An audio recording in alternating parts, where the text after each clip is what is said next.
If it's lit, you're live. Right. I started pinging the internet. I could see it. Yeah. Okay, it's time. Almost 5 o'clock. Drove out there. They were closed on me. Not time according to my clock. I thought, because it doesn't do. Hey guys, we're just about ready to go. Everything's all set up, but you do have to hit your lights when you're going off and turn it off. So when it's green, it'll turn green. Right. And so each time you do off. I have to turn it off. Do you? Mr. Ragsdale, Mr. Ragsdale, are we going by my clock or that clock? Yes, sir. All the bags through the I just sat there, I played, texted my security, the head of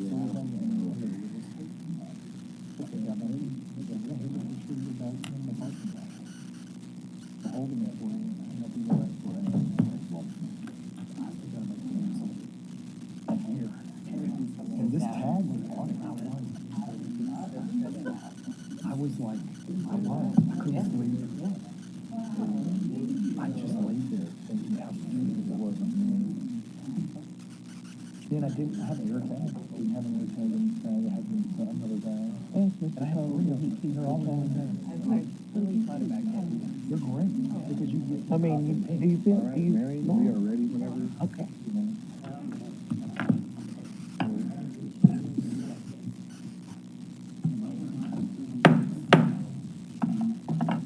Good morning, everyone, and welcome to the November 10th Land Use Control Board meeting. My name is Mary W. Sharp, and I will be serving as your chairperson today. We will begin this morning's meeting with a roll call. Mr. Ragsdale, would you proceed, please? Yes, ma'am. Mr. Fleming? Here. Mr. Gill? Here. Mr. Ms. O'Connell? Here. Mr. Tolles? Here. Mr. Thomas? Here. Dr. Pritchard? Here. Chair Sharp? Here. We have a quorum. Thank you, Mr. Ragsdale. I would like to remind you that copies of today's agenda are located at the front right podium if you need them, or at the table this morning. If you wish to be a speaker on any case that is on today's agenda, please fill out an attendant speaker's card located at the front of the room. Once you have filled out the card, please bring it up front and hand it to one of our DPD staff members located at the left. When the agenda item is called, you will be given an opportunity to speak. At this point, I would like to read our conflict of interest statement. The adopted policy of the Land Use Control Board requires that any member of the board recuse himself or herself from any participation in the discussion of voting or voting on any matter on the meeting's agenda in which he or she may have direct or indirect personal interest. The member shall vacate his or her seat during the deliberation on any matter from which they have recused themselves. An abstention may substitute for a recusal for the purposes of maintaining a quorum. I would now like to get approval of our minutes from the last meeting. May I have a motion? I so move, Madam Chair. Do I hear a second? Second. Okay, we have a motion, we have a second. Is there any discussion from our board members? Is there any discussion? Hearing none, I assume we're ready to vote. All in favor say aye. Aye. Those opposed, nay. Motion carries. Thank you. Do we have any director's remarks this morning? Good morning, John Zena, Director of the Division of Planning and Development. It's good to see you all. It's been some months since I've given a director's report. I'm actually going to be joining Mr. Ragsdale to help present item 6. So I'm going to save my remarks then, but I look forward to presenting to you and having a discussion at that time. Thank you. Thank you.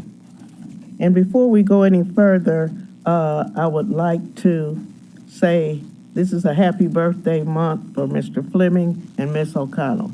Happy birthday. Okay. Mr. Ragsdale, may I please get a secretary's report for this month and an explanation of today's procedures? Yes, Madam Chair. I don't have a secretary's report, so I will just go to the procedures. At the beginning of today's meeting, we will establish a consent agenda for those items where no one in the audience or on the board is requesting an individual public hearing. After the consent agenda is established and approved, we will move on to the regular agenda. For each case on the regular agenda, the DPD planner will give a presentation. This will be followed by applicant's presentation and any testimony from others who support the application. The applicant and supporters will be given a total of 10 minutes. Following each speaker, the chair will ask the board members if they have any questions for that speaker. Next, the opposition will be given a total of 10 minutes to present their case. Following each speaker, the chair will ask the board members if they have any questions for that speaker. Finally, the applicant will then have a 3-minute rebuttal period under the same rules. Following all the presentations and after all parties have been heard, the chair will ask that the board members have any additional questions of anyone who spoke. Then the chair will close the public portion of the case, entertain a motion on the matter, discuss, and then vote on the application. If an applicant or any speaker would like to be heard after the conclusion of the public hearing portion of the case, or if a board member wishes to hear any additional testimony from any party for additional clarification, a motion would need to be made along with a second, and then a 2/3 affirmative vote of the board is required to reopen the public hearing portion of the agenda item. If the public hearing is reopened, both the applicant and the opposition will be allowed an equal amount of time to provide additional testimony. After the additional comments, the board will close the public hearing portion of the case and deliberate and take a final vote. Again, if any member of the audience wishes to provide testimony in support of or in opposition to a case, he or she will need to fill out a speaker's card. These are available at the front podium here. Speaker's cards are not required of applicants since their names are already part of the public record.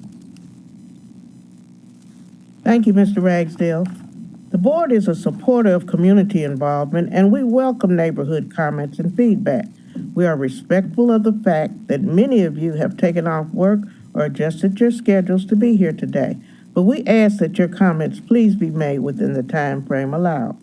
If there are multiple speakers, please try not to be repetitive so as to make the most of your side's 10-minute time allotment. In other words, if one person said it's going to take down the neighborhood, then 5 more people don't need to say that. Just have something else to say. Lastly, I'd like to ask you all to silence your cell phones so as not to interrupt or disturb anyone during today's proceedings. Now I'm going to move to the consent agenda. With our procedures now explained, I would like to introduce to my right Mr. Brown Gill, who will give this morning's consent agenda and will be the chairperson. Mr. Gill will read items 1 through 17 as the consent agenda. Once the consent agenda is read, if you wish to discuss one of those items individual, please come forth and give us the item number and we will pull that case. We will then vote on the remaining consent agenda items as one vote. And following the vote, we will hear cases that were pulled individually. Okay, Mr. Gill, would you please proceed? Thank you, Chairwoman Sharp. Item number 2, S22-37, Raleigh adjacent 79 lot major subdivision of approximately 20 acres at 2722 Epping Rise Road. Staff recommendation approval with conditions. Item number 3, S22-38, Whitehaven adjacent 16 lot major subdivision of approximately 4 acres at 4934 Two-Lane Road. Staff recommendation approval. Item number 5, PD 2219 CO Eads, plan development to allow a mixed commercial, office, and residential uses on approximately 80 acres at 11945 US Highway 64. Staff recommendation is hold for 1 month. Item number 7, MJR 2251, Pinch District, request for a time extension to an alley enclosure for the block of North November 6th Street between Jackson Avenue and Interstate 40. Staff recommendation approval with conditions. Item number 8, MJR 2252, Pinch District, request for a time extension for a street closure for the block of Commerce Avenue between North Main and North 2nd Street. Staff recommendation approval with conditions. Item number 9, MJR 2253, East Memphis, major modification to permit additional signage than currently allowed in the Sakara planned development at 6155 Poplar Avenue. Staff recommendation approval. Item number 11, SUP 2228, Whitehaven, special use permit for a bar at 1482 East Shelby Drive. Staff recommendation is hold for 1 month. Item number 12, SUP 2229, Raleigh, special use permit to allow dormitory at 3016 Old Austin Peak Highway. Staff recommendation, hold for 1 month. Item number 13, S2239, Lundy, two-lot major subdivision at 520 Josephine Street. Staff recommendation, approval with one condition. Item number 14, S2240, Messick Bunton, two-lot major subdivision at 1559 South Prescott Street. Staff recommendation is hold for 1 month. Item number 15, S2241, Grahamwood, two-lot major subdivision at 3957 Macon Road. Staff recommendation, approval. Item number 17, Z2209, Southeast Memphis, rezoning of .31 acres from conservation agriculture to commercial mixed use 3, CMU 3, at 7126 Riverdale Bend Road. Staff recommendation, approval. That is your consent agenda, Mrs. Sharp. Okay, thank you, Mr. Gill. Madam Chair, if I might, Madam Chair, we did get cards from the audience for items number 2 and number 3. Okay, Here.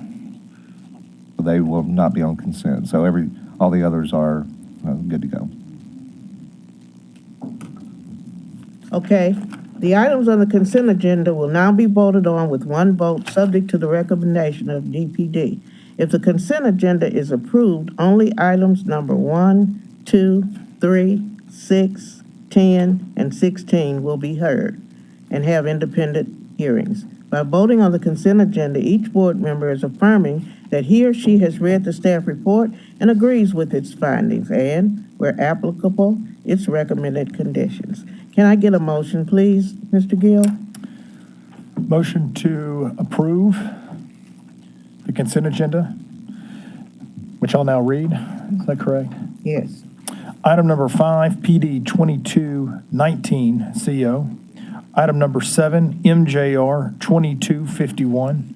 Item number 8, MJR 2252. Item number 9, MJR 2253.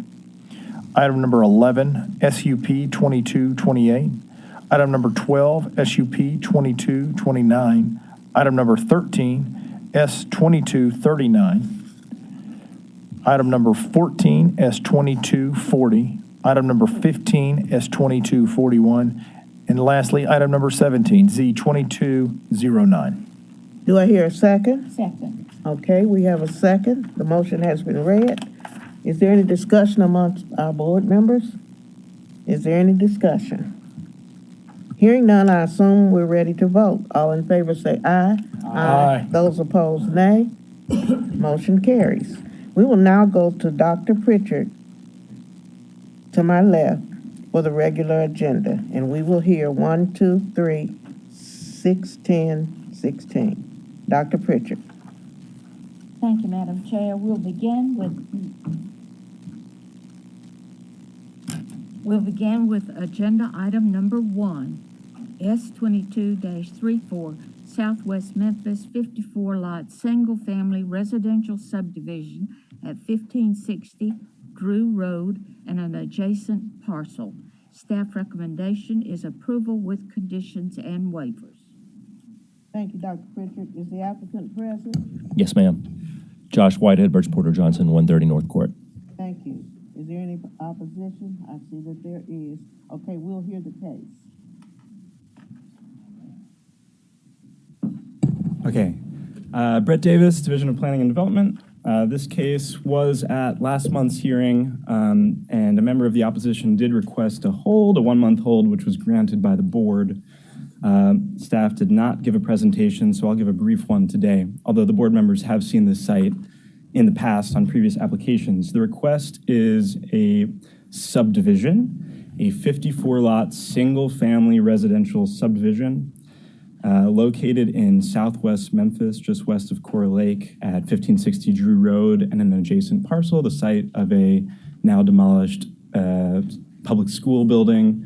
The owner and applicant is Cora Vista, represented by Mr. Whitehead. The area is just over 20 acres, and the land is split zoned between two different single-family residential zoning districts. The difference between them mandating the minimum lot size. Here's a map showing where we're looking.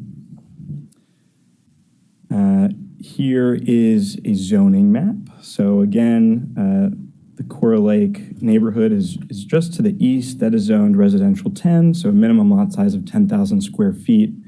Our site is outlined in blue here. The red line is the zoning boundary. To the west is R6. And then to the west of the houses on the other side of the block is actually a heavy industrial zoning district, although there are no industrial uses present. Here is a land use map. So there is, a good deal of forested land as well as single-family houses in the area. Some photographs of a clearing on site. Here are the two roads that the site abuts, Coro and Dodd. They are unimproved, as you can see, with any curb or drainage facilities. And here is a map of the proposed design. When this was originally filed, it was filed as an open space subdivision, which is a type of subdivision that's never actually been approved in the city or county. But if you provide a certain percentage of open space, we incentivize that by allowing you additional density. And it was originally filed that way to have over 80 lots. It's since been refiled under the same application name as just a standard subdivision under the underlying zoning. So all of these lots do meet the minimum lot size of the respective zoning districts, and each would be allowed to contain one single-family house.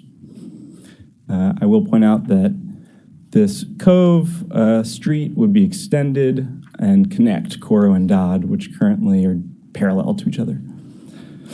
And here is that same drawing in color, showing the buildable areas of each lot. Just some zoning history. Last year, this proposal came before you. It was the same applicant. This was a request for a planned development, which was going to be age-restricted, featured an apartment building, alleyways, as well as estate-sized lots along Coro Road. This was withdrawn before the council voted on it. So in conclusion, this is a request for a 54-lot major subdivision. The applicants have also requested waivers so as not to, have to improve with road widening or sidewalk, etc., along Coro or Dodd roads. Staff is recommending approval of the subdivision request as well as the two waivers, which would not apply to any interior streets. We do find that all standards of the UDC have been met. And I do point out here at the bottom that city engineering staff has also assented to the requested waivers given the rural nature of the road network down here. So these are the conditions that we're recommending if approved. And that concludes my presentation. Thank you.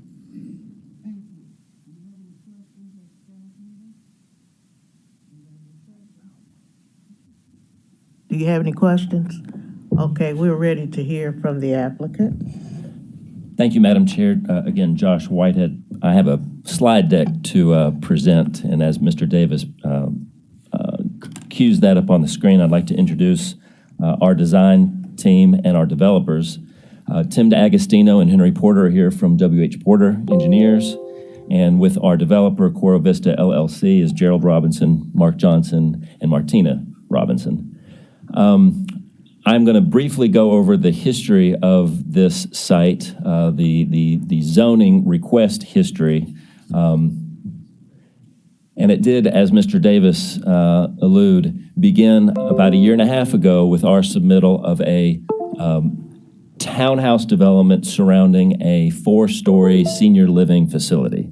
It was the senior living facility that created the most controversy in one respect and the most support in another from the neighborhood. Next slide. I wanted to zoom out a little from the images, next slide, the images that you've seen in the staff report. Shelby Drive is here to the north. Holmes Road is just to the south.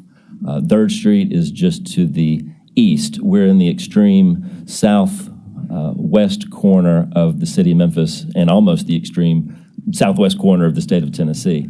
We have, go back one slide.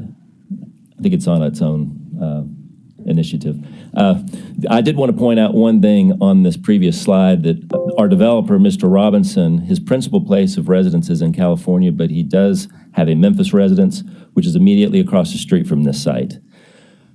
Going to the third slide now, and I've called out Mr. Robinson's Memphis residence on the map in a yellow star. Next slide. Going back to our original proposal in red was that senior living facility, 4 stories. Next slide. There was 125 units represented in that development. Then we had unanimous approval from this body for that proposal. Prior to going to City Council, though, we amended that to remove the senior living facility based upon commentary we heard from the neighborhood. We eventually scrapped that and withdrew that application, and earlier this year, we filed this application. We had a neighborhood meeting back in September, and but mostly after that neighborhood meeting, what we heard loud and clear from the neighborhood was that the townhouses were too dense, and that the townhouses in many parts of this city do not have a very sustainable lifespan. So what we've done, next slide, is remove those. Here's some architectural images of what we had anticipated. We removed those, and the proposal before you is a straight subdivision, but we do have 4 acres of open space, even though this is no longer an open space subdivision. 54 lots. The lots facing Coro Road on the right are going to be 12,000 square feet. The middle lots will be 10,000 square feet, and then the western lots will be 7,500, which exceeds the 2,000 square foot lot minimum. Next slide, please. These next 2 slides show bird's eye view of what this development will look like. It's truly a conventional medium to large lot subdivision. Next slide. And this view is looking due west from Coro Road. Next slide. We also heard from the neighborhood there were some concerns about the square footage of the homes. And now y'all can't mandate square footage of homes through the zoning process, the subdivision process, but we can through the covenants, conditions, and restrictions of a subdivision. So we plan on putting in the CCRs for this development a minimum of 3,000 square feet for those large lots on Coro, which face generally 25 to 3,000 square foot homes on the other side of Coro backing up to the lake, then stair-stepping that down as we go to smaller lots from 2,600 to 2,200, and we'll put that in the CCRs. So just a brief overview, we've gone from 125 units, many of which were multifamily units, down to 85, then down, slightly up to 88, and now we have, and what is before you, landed at 54 units. Next slide. We feel like there is a lot of interest in this part of town. In these blue stars, we have some 10 to 15-year-old subdivisions that are quickly filling up with building permits for new home construction. In the pink stars on the far east side, closer to Elvis Presley Boulevard, we have newly approved developments. There's a film studio. There's a subdivision that this body approved about a year ago on the south side of Scaife. And then, which has received a lot of publicity lately, is the redevelopment of the Southwest Twin drive-through. That's up at the top on 3rd, highlighted in a green star. And again, we're on the left with the yellow star. We believe this interest is in part due to 2 things. Number one, Metropolitan Memphis has expanded to such a degree that if you want new homes, you're faced with the prospect of living in central or southern DeSoto County, central or northern Tipton County, central or eastern Fayette County.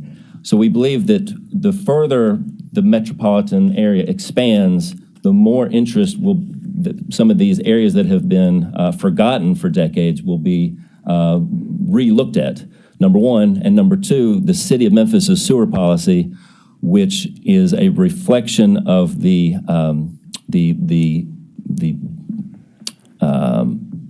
maintenance and the condition of our sanitary sewer system, probably will not change even after the next mayoral election. And so much of unincorporated Shelby County is off limits to new single-family home construction. So we believe those two things are pushing development back into the city, and this southwestern portion of the city is really experiencing that. With that, Madam Chair, I'm available for any questions, but I'd like to save the balance of our time for our rebuttal. Okay. Thank you. Do you have any questions of Mr. Whitehead? Mr. Whitehead, would you just quickly summarize, other than density, what the neighbors, why they have continued to have problems with each version of this development? I'm sure we're going to hear it, but just in your estimation. Well, once the school site, the school board tore down Coral Lakes Elementary, which was previously on the site, and it has to some degree reverted to a natural state. So at this point, it's a natural state as it is now versus something less than. And I think at this point, anything that's more than its current state will face opposition. Okay, thank you. Any further questions? Yeah, Mr. Whitehead, on the houses on Coral Lake, on the lot sizes, how do they compare with the existing lots there? Just looking at the plan, they look much smaller. Yes, sir. And that's a go back to the one you were just on, Mr. Davis. The lots on the east side of Coral Road are larger, but they face the lake, and so there's a portion of those lots that have deep rear yard setbacks due to their lake frontage status. All right, thank you. Okay, any further questions? Then we're going to go to the opposition. We have 8 cards here, so you got approximately 1 minute each, approximately a little bit more. I'm just going to call you.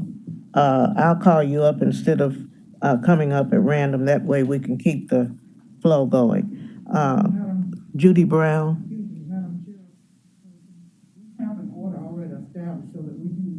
Oh, okay. All right. That's good. All right. Come in the order in which you have deemed appropriate. Thank you so much. Okay. Good morning. All right. Good morning. What is your name and address, please? Dr. Sherry Jeffries Compton, 5021 Coral Road, Memphis 38109. Okay. Again, good morning to all of you.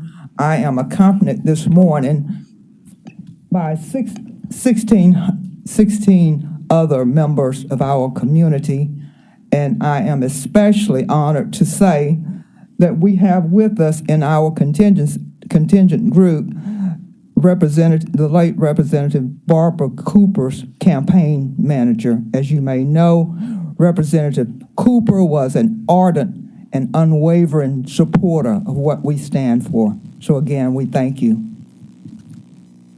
As president of the Coral Lakes Preservation Society, we are reiterating our previous offer to buy the land from Mr. Robinson for the same amount and terms that the county sold it to him. Our offer also includes assisting Mr. Robinson in finding a location where his development would be welcome. Notably, as of November 2nd, 280 of our neighbors cast their votes against the proposed development. Our residents have spoken. They do not want this development in our community. We are specifically concerned that the proposed construction on the old Coral Lake Elementary School would exacerbate the runoff problem we are experiencing, and that it would further expose our residents to mold, asbestos, and other potentially life-threatening pollutants that may have not been disposed of correctly because when the school was torn down. We would like to buy the property and have the site tested. We have already made formal requests to Honorable Steve Cohen and Honorable Mayor Lee Harris for assistance in working with us with the EPA. Moreover, we are requesting that the board halt right now approving permits for further commercial development of residential housing in our community, at least until the effects of ETO and other cancer-causing pollutants can be determined. I say to you, and I leave you, honorable board members, with this remarkable fact. Not one of our neighbors voted in favor of this proposed development. They voted no. We ask you to do likewise. Vote no. Thank you. Thank you. Next person, give us your name and address, please. Good morning. I'm Michael Compton, 5021 Coral Road. Right now, as we speak, large family-owned homes on state-sized lots are being built on Coral Road. This is a trend that's been growing for some years, and we have more of those every year. Tranquil Timbers would reverse that trend, cutting lot sizes as we've seen. The largest lots in the proposal are half the size of the average lots on Coral Lake. The largest houses on Coral Lake, 5,000 to 6,000 square feet, would be an average lot in the Tranquil Timbers development. As you saw, their smallest lots are basically the size of, modest homes. On this little 20-acre plot, Tranquil Timbers would double the number of residences on the entirety of Coral Road, 1.5 miles almost from Shelby to Holmes. Worse, they want to put this new neighborhood inside our neighborhood with no access to major thoroughfares. So if the 100 or 150 people living there want to go anywhere, they have to go through our neighborhood. Dodd Road already has speed bumps because of excess traffic. They're going to add to that. With all the derelict and deteriorating properties available up and down 3rd Street, it makes no sense to try to shoehorn Tranquil Timbers into a thriving neighborhood. We're a neighborhood on the upswing. Tranquil Timbers would reverse that. Please vote no. Thank you. Thank you.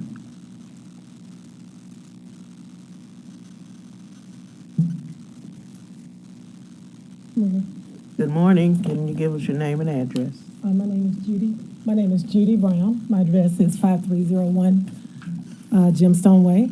Okay. And I'm here in support of the Coral Lake Preservation Committee in the Westwood Shores neighborhood. I stand in opposition to the Tranquil Timbers development. I fully support the hidden treasures nestled within Coral Lake. Cornell University designated Coral and Robco Lake as a birding hotspot for 167 species of birds. Birds that frequent this area are the blue heron, the kingfisher, the egrets, the Canadian geese, which live on the lake year-round. Migrating birds that have been spotted there have been the bald eagle, the osprey, the kites, the great horned owl, the barred owl, the falcon, and the hawks. These birds are protected under the following acts: the Bald and Golden Eagle Protection Act and the Migrating Bird Act of 1918. These acts prohibit the agitation of nesting sites and ensure that migrating bird populations are sustained. Violators under the Eagle Protection Act can be fined up to $200,000 in imprisonment. My presence here today is to encourage you to preserve the ecosystems of South Memphis and Coral Lake. South Memphis is challenged with various toxins and environmental hazards. As I'm sure you're well aware, the EPA was recently in Memphis, identifying the Sterilization Services of Tennessee as a contributor of ethylene oxide, a known carcinogenic agent, and this is happening in the backyard of St. Jude's Hospital. Local news just recently declared South Memphis as the most polluted neighborhood. Shelby Drive is expanding to accommodate and transport unknown byproducts from the Pigeon Industrial Park. My question is, when can we stop and how do we preserve Coral and Robco Lake? Thank you. Thank you.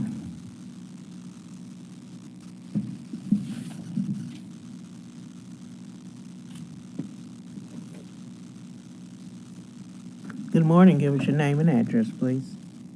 Excuse me. My name is Janice Jones. My address is 5010 Mallard Point Cove in Coral Lake.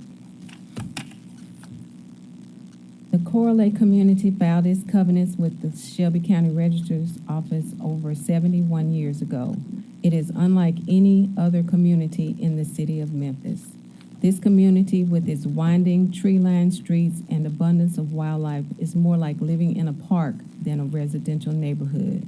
Most of the homes in Coral Lake are custom homes, each designed to suit its original owners. Many of the most recently built homes easily exceed 3,000 heated square feet. My husband and I built our roughly 3,900 square foot home in 2006. We are active members of the community. We have hosted meetings in our homes, assisted with cleanups, and attended cookouts. For many years, I have prepared the Coral Lake newsletter. Gerald Robinson, doing business as Coral Vista LLC, has been known to portray himself as a member of the Coral Lake community. While it is true that Mr. Robinson owns a home in Coral Lake, he has rarely interacted with anyone from Coral Lake except in furtherance of his business interests.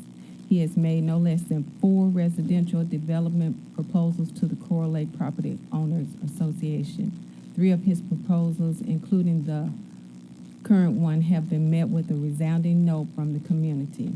If Mr. Robinson were truly a member of Coral Lake community, he would understand why his last 3 developments have been rejected. Our community is not interested in having a development right next door to us that is not in keeping with the types of homes that we have in Coral Lake. The current proposed development, as represented to the Coral Lake Property Owners Association in September, includes multiple attached and detached homes, many as little as 1,300 square feet. Some of the proposed homes do not even include garages or carports. If this property is developed as proposed, Mr. Robinson will complete his development, and within a few short years, Coral Lake will be left with the type of community that is known to decline in value relatively quickly, and which will cause our property values to depreciate. By that time, Mr. Robinson and his company will be long gone. Coral Lake is a somewhat diverse community that is unique in that it is located in a traditionally African-American section of Memphis. As such, we are beset with the same problems as our surrounding communities. Mr. Robinson is offering us a substandard development, likely because of the location and because it is the path of least resistance. Well, here we are resisting with all that is in us. We vote no, and we ask that you do so as well. Thank you. Okay, now we only have, the time is up on the 10 minutes. So, we'll give you 1 more minute. Time is up. Okay, time is up. How many more speakers? 4.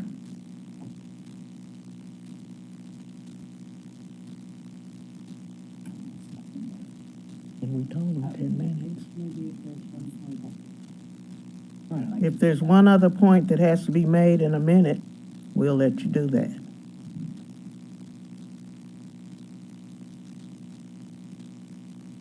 One minute.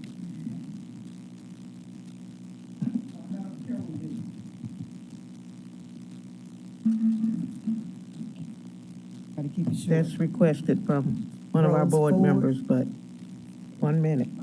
Okay. Rose Ford, 1352 North Drive, Memphis, Tennessee, 38109. My family has lived in Coral Lake for over 35 years and enjoyed the tranquil surroundings of a place that has been referred to as the best kept secret in Memphis. How many of you have been to Coral Lake? Many Memphians are unaware of the secret and pleasantly surprised when they visit the area with the private lake and homes. To bring in the number of units that could yield as much as 200 additional cars and motor vehicles to the area with no proposal to widen the roads. I would love to see a development similar to Day Estates or Banneker Estates with amenities. However, the plan submitted falls extremely short of that. Anything less, I would not be in agreement with for the sake of existing seasoned residents and our privacy that has been afforded to us for over 7 years, 7+ decades. Skip it down. My concerns are the drainage, sewage, traffic, security, added trash and pollution, lake patrol as it relates to Coral Lake Homeowners Association, since only Coral Lake residents have access to the lake. Please hear our concerns. Okay. Thank you. Board members, do any of you have any questions for any of the opposition at this time? Okay, hearing none, we're ready for the applicant, and you do have about 8 minutes with your saved 5. Only had 6 minutes. Okay, plus 3 for the rebuttal. Okay, 6 minutes in all. Okay. Good morning. I am Martina Robinson. I would just like to highlight a few of the support letters among the dozens received for both my father and the project. Statements of support from prominent Memphians that we know and trust to make high-level decisions for the city. Just to name a few, we have a support letter from Carol Johnson Dean, Mikkel Lowry, Dick Like, Spencer Johnson, Willie Gregory, and Beverly C. Robertson. Just allow me to read one, and this is going to be from Beverly C. Robertson. As a resident of the Whitehaven community, I was happy to learn of a potential residential development project that could benefit Southwest Memphis. This project brings with it the opportunity to increase housing values in the area and improve the quality of life of so many. It is particularly encouraging to homeowners in the broader area because there have been no new residential developments in this area for the past 6 decades. In fact, based on the Memphis 3.0 plan, more than half of the city's housing stock was built before 1969. So I view this as an important investment in a major African-American community as well as for the expanded Memphis community. And we have also put together a short video that gives a summary of my father's, his time in Memphis from being raised here. So I just wanted to give you a brief prelude to that, and then I will let you enjoy the video. Gerald Robinson, my father, I'm his eldest daughter, Martina, is a born and raised Memphian and resident of Coral Lake Subdivision with an undergraduate degree from Lemoyne Owen College and 2 graduate degrees in business administration and real estate from Pepperdine University and the University of Southern California. His development career has spanned 4 decades, forming his own company, developing subdivisions and planned developments in Southern California, and culminating most recently building a luxury condominium development in the Central Coast of California. The last several years of my father's career brought him back home to Memphis. His companies have acquired several development parcels here, which have become recognized projects, most notably part of the internationally known MLK I Am a Man Plaza, as well as partnering in the Wiseacre Brewery and the Butler Row mixed-use development projects in the South Main area of downtown Memphis. The Tranquil Timbers Estate in the Coral Lake area of Memphis is his capstone development and the culmination of his development efforts and a lifelong dream to continue to give back to the city of Memphis. Okay. And now we will let you enjoy the video. Do you know how long the video is? It's less than 2 minutes. Okay, thank you. Thank you.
Davis, I think we're probably ready to advance to the next slide. Again, Josh Whitehead, I just wanted to briefly wrap this up.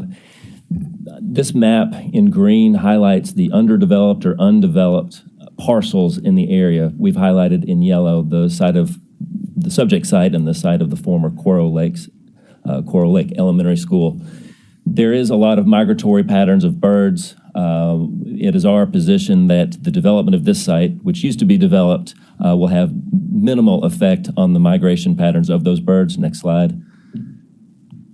And significantly, with regard to traffic, going back to this was a developed site, at the low ebb of enrollment of this school, Coral Lake Elementary, there was 179 students. That produced 83 a.m. peak hour trips and 50 p.m. peak hour trips, compared to our 50 and 62 respectively.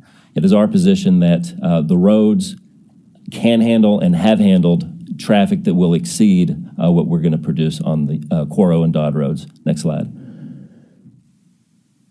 Economic impact, a very conservative estimate of the average homes that will be built on this site is $300,000 each. That'll produce about $250,000 in city and county taxes. I think when we look at the public policy and the public good of this project, we need to look at not only the impact of the immediate and adjacent property owners, but the property owners throughout the city and the county. Next slide. As far as an environmental impact, the building was torn down by the school board. As my mom was a 40-year employee of the school board, she can tell you and I can tell you that they follow to the strictest standards all environmental protocols as far as asbestos removal, et cetera. In fact, when we purchased this property, we did a phase one environmental assessment, and there were no adverse findings in that assessment. And it is our belief, and we believe the evidence would show, that this site was never developed prior to being an elementary school. So it was undeveloped prior to that. So it was never the home of a manufacturing concern, et cetera. Next slide. When you look at this property in the center of this map, in pink, you see there's many unbuildable lots. And next slide, many of those are owned by the land bank as tax sale properties. We feel like this will be an infusion in the neighborhood that will get some of these unbuildable parcels the impetus they need and the marketability they need to become buildable, because unbuildable lots require a lot of TLC and a strong market to get them to be buildable. Next slide, final slide. There was comments made about the petition. We have our own petition. I'd like to introduce it for the record, and the slide deck that we've seen, I'd also like to introduce it to the record. But this was the Coral Lakes Preservation Society invitation to vote. It mentions closed packed housing, which we believe possibly prejudiced the vote. And number two, it says, please vote no by emailing. So the vote was kind of prejudiced from the outset. But Madam Chair and members of the board, as a quasi-judicial decision, which subdivisions are, this decision should be based upon the evidence provided. And we believe that we have provided the evidence that shows that our project adheres to the zoning code, adheres to the jots and tittles of the UDC, and we would greatly respect and appreciate your positive vote. Thank you. Board members, do you have any questions of Mr. Whitehead before we close the public portion of the meeting? Yes, I have one. Mr. Whitehead, I heard her letters of support. Are there any letters of support of people who live there in that community? Yes, sir. In fact, there's two organizations at play here. There's the Coral Lakes Preservation Society that was created in response to our initial application. Then there's the Coral Lakes Homeowners Association.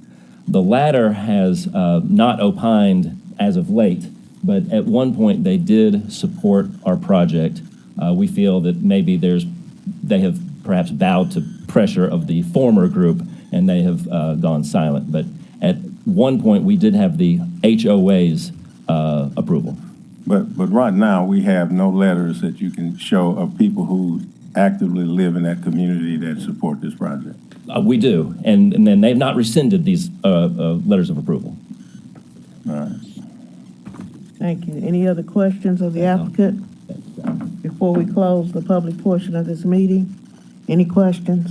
Okay, we're gonna have to close the portion of this, the public portion of this meeting. Somebody would have to have asked you a question. We're getting ready to close the public portion of this meeting. Can I get a motion? Move approval of agenda item number 1, case number S22-34. Okay, we have a second. Let me explain. We can't go back to the opposition after we've heard the rebuttal. We can't do that unless somebody, one of the board members want to hear you. So we've closed the public portion of the meeting. Madam Chairman, I would like to hear from the community because it appears that they have something to say of the question I asked, I assume, and I'd like to hear their response Okay, to you're that. doing this before we close the public portion? Okay. Yes.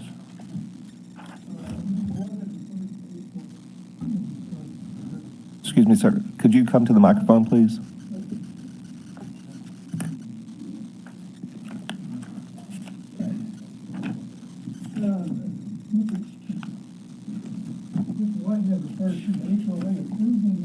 And could you turn the microphone on, please? Is that good? Yes. All right. Mr. Whitehead referred to the HOA approving the development before, but the last version, they did not give an opinion. And this one they were supposed to, but apparently didn't submit their letter. But so I don't know. The only version I know that they did approve was the original, which was 1 acre lots along Coral Road. That's the only one I know of. So that, unless you got some other information, I think that's incorrect. Anybody? No, we'd have to, somebody would have to want to hear you. Chair, I'm a trustee for the HOA. Okay. I believe for the HOA, since I'm a trustee of the homeowners association. No, ma'am, not unless somebody up here wants to hear you. You can't arbitrarily speak after we've heard both sides. Okay. Madam Chair, I would like to hear from that lady. She would like to hear from you. As long as a board member wants to hear from you, you can. Thank you, Madam Chair. Okay. Please to answer your question. I am a trustee elected by the homeowners. We voted that we do not want that development there.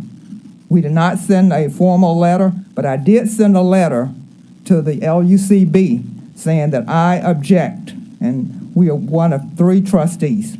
There's been no one that we know of. We have canvassed door to door, asking our residents, how do you feel? Tell us. If you don't want this, sign the petition, vote. Thank you. Thank you. Thank you. Okay, anybody else? Board members, do you want to hear from anybody else? Well, we're going to have to close the public portion of this meeting. We can't go against our rules. Okay. Madam Chair, if we did give the opposition additional time, so by the rules, if the applicant wanted additional time, you might give them. Okay, applicant? It's not a lot of time, but About a couple of minutes. Is the mic on? Gerald Robinson. Good morning, Chairwoman Sharp, ladies and gentlemen of this board.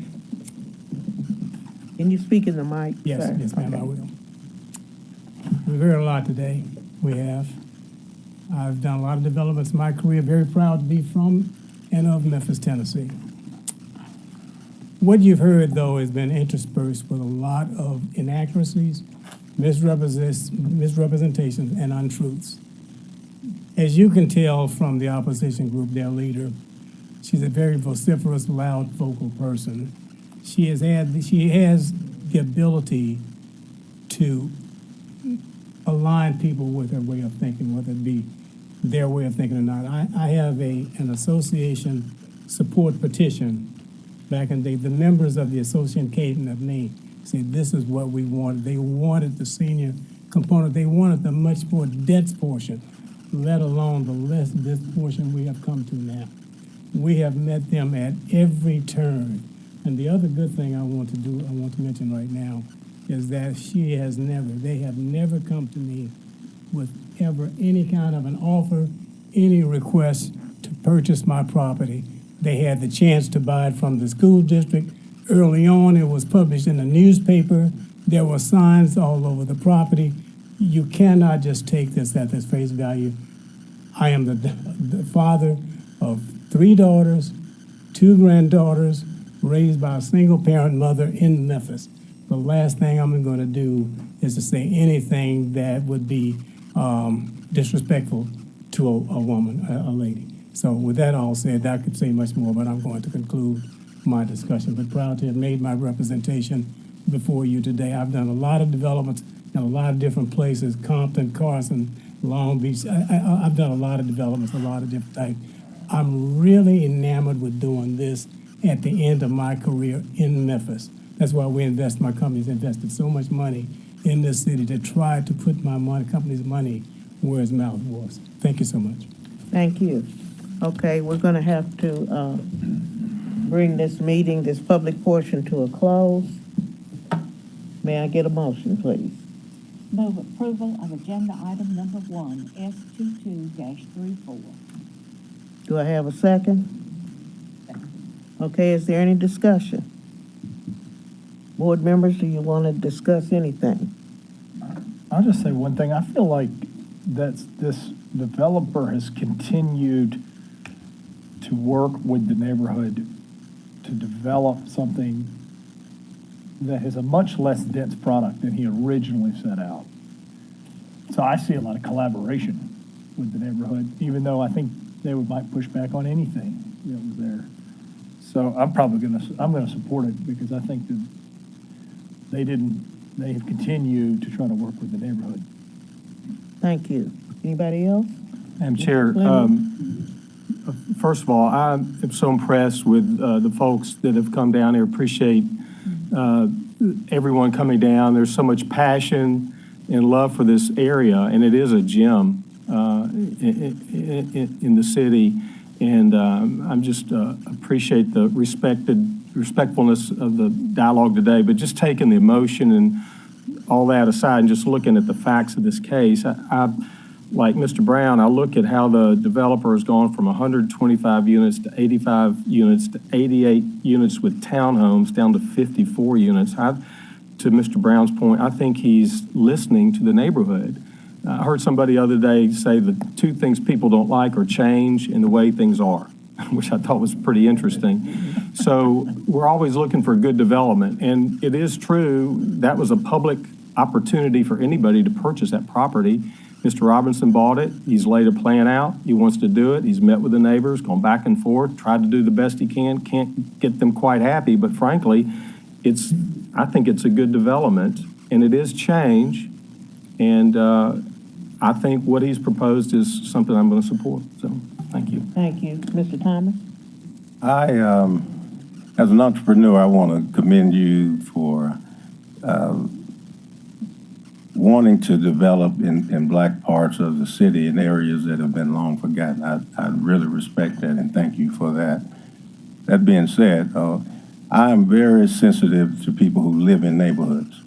And it sounds to me that this community does not want that area developed. And I have to put myself in their position. Would I want to live there?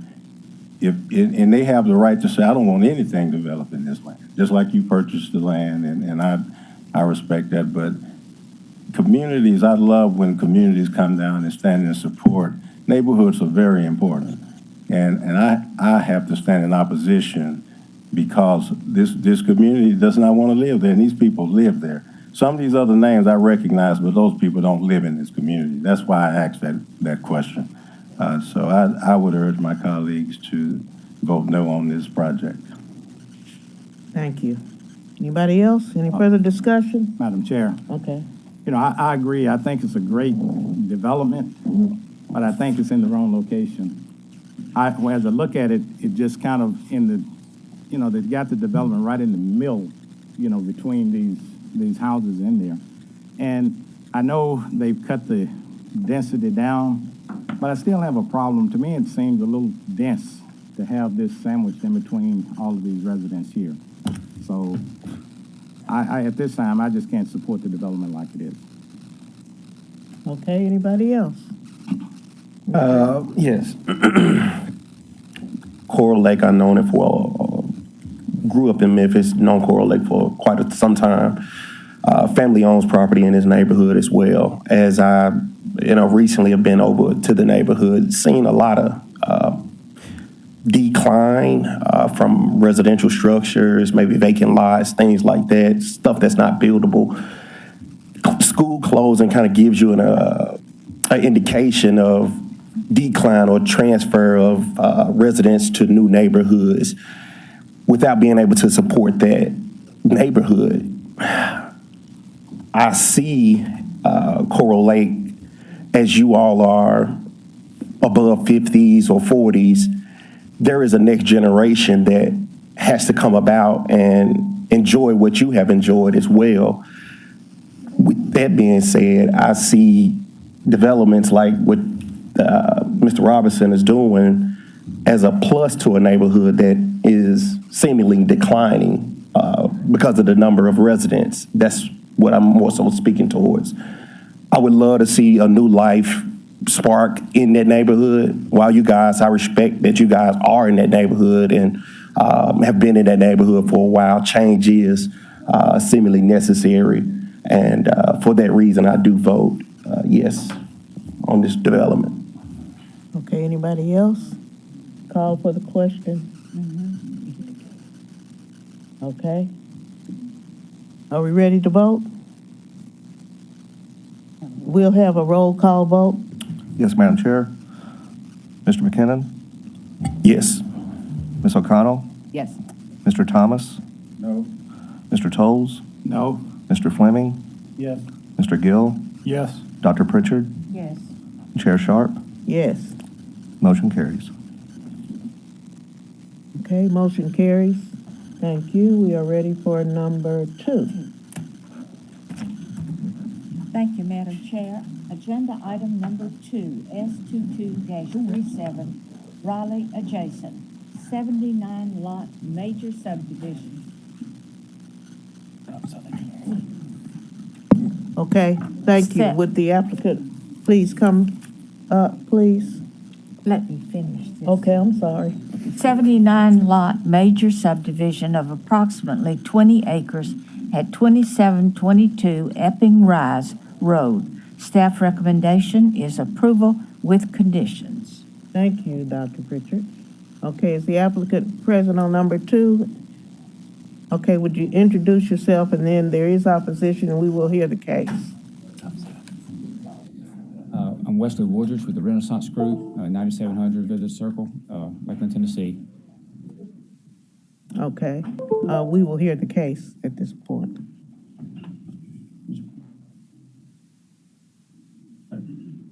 Pull the mic towards you. Okay, he's already given us your name and address. We're gonna hear from the staff and then.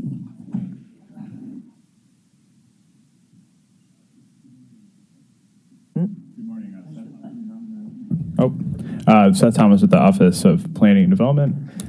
Case for us is S2237.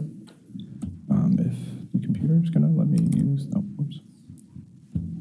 So this is a 79 lot subdivision with a mixture of conventional single family townhome and cottage style lots on 19.9 acres with the existing zoning of RU2, commercial mixed use 2, and a residential corridor overlay. Here's the location within Memphis. It's in the Raleigh neighborhood. Here's an aerial of the site. Here's the zoning map. Really, the surrounding zoning is a mixture of residential urban 2, commercial mixed use 2, and a couple of BOA cases. And we can see that reflected in the land use map where we see a mixture of multifamily, single family, and then some commercial uses at the intersection of Highland and Stage James Road. Here's some views of the property. And this is the preliminary plan with 2 cul-de-sacs and then a road that will link into the development that's going to be taking place just due east of this particular piece of land. So just for some background information, this particular subdivision was approved by this board back in March 12th of 2020. However, in the platting process and through receiving MOC from our department and getting forwarded on to city engineering, it unfortunately was unable to be recorded before the 2-year time limit on subdivision approvals passed. And so, although this was approved, in fact, I believe the plan that was approved was for, I think, 81 lots. This is, I think, 2 lots fewer than the original plan that was approved, but engineering has already signed off on the plat that's on my desk, but unfortunately the time has passed, and so this has to go back and get approval from the Land Use Control Board. Really, so it's a mixture of 6,000 square foot lots, which will be conventional single family, some townhome lots that are 1,500 square feet, and then a couple of cottage style lots with a minimum lot size of 2,500 square feet. And then this plan also includes a private alley. So in conclusion, this is a request for a 79 lot major subdivision. The lot meets the bulk regulations for the RU2 and CMU2 zoning districts of which it's located. And the subdivision is in character and compatible with the existing development in the neighborhood. The portion of the previously recorded Epping Forest Condominiums Phase Plan 1, which was recorded in 1973, that encompasses this current vacant piece of land, will be revoked by the recording of this subdivision plat if approved. And staff believes that the subdivision is compatible in keeping in character with the development in the neighborhood and will conform to the requirements of the Unified Development Code. And here are the conditions that staff's placing on it. Mostly these are involved around right-of-way ingress, egress, and then also the setbacks for side streets, and the fact that this will supersede a previously recorded final plan. That concludes my presentation. I'm open for questions. Thank you, Mr. Thomas. Are there any questions from staff? Okay, hearing none, we're ready to hear your presentation. Can you give us your name and address again, please? Yes, Wesley Wardridge with Renaissance Group, 9700 Village Circle Parkway. As far as the presentation, we really didn't prepare one for today because we didn't know we were going to have opposition until I was actually here. Okay. I would like to speak to the time lapse between the original approval and today. After the original approval, we sent plans to MLGNW to get costs for electrical, gas, and water installation. Around about the same time COVID hit, MLGNW, of course, they dispersed and worked from home, and it just the design process for MLGNW just lingered, moved out. Once we got their cost for those designs so that our client could go to the bank and get his loan and all together and in order, we didn't realize it, but our time had lapsed and our approval had run out. So that brings us here today. I'd like to actually, I guess, reserve my time and hear the complaint so we could address that properly. That's okay? That's fine. Okay. Okay, we are ready for the, any questions of him at this time? Okay, we're ready for the opposition. We have 2 people in opposition. Ms. Sneed. Okay, give us your name and address and give us your, Thank you for receiving me. My name is Mimi Sneed. Can you be sure and turn the mic on? give us your name and address. If you push at the bottom, it's on? Okay. Good morning. Thank you for receiving me. My name is Mimi Sneed. I'm property owner in Epping Forest Condominiums, 3656 Houghton Lane. I'm also the HOA president. And I was here in October last month and I spoke. And on my statement, it was approval with conditions. And the 2 conditions that I had, that I stated, concerned any streets from the adjacent community connecting to our private driveway, Houghton Lane. It's a horseshoe that reaches out to North Cliff Drive. Since the second issue was a perimeter fence. Ours is a private community. This is This new development is a large community, and we were seeking to have a perimeter fence that would wall off this new larger community from our smaller community. Previously, this was in 1973. Since that time, the community that they're developing has been a wooded, undeveloped lot. So it's like a natural barrier from intrusion of others. It's a small community that we have. With them doing a clear cut of the area, it's just opened all that up to us, and it's going to affect the integrity of our community, the stability of our community, we feel.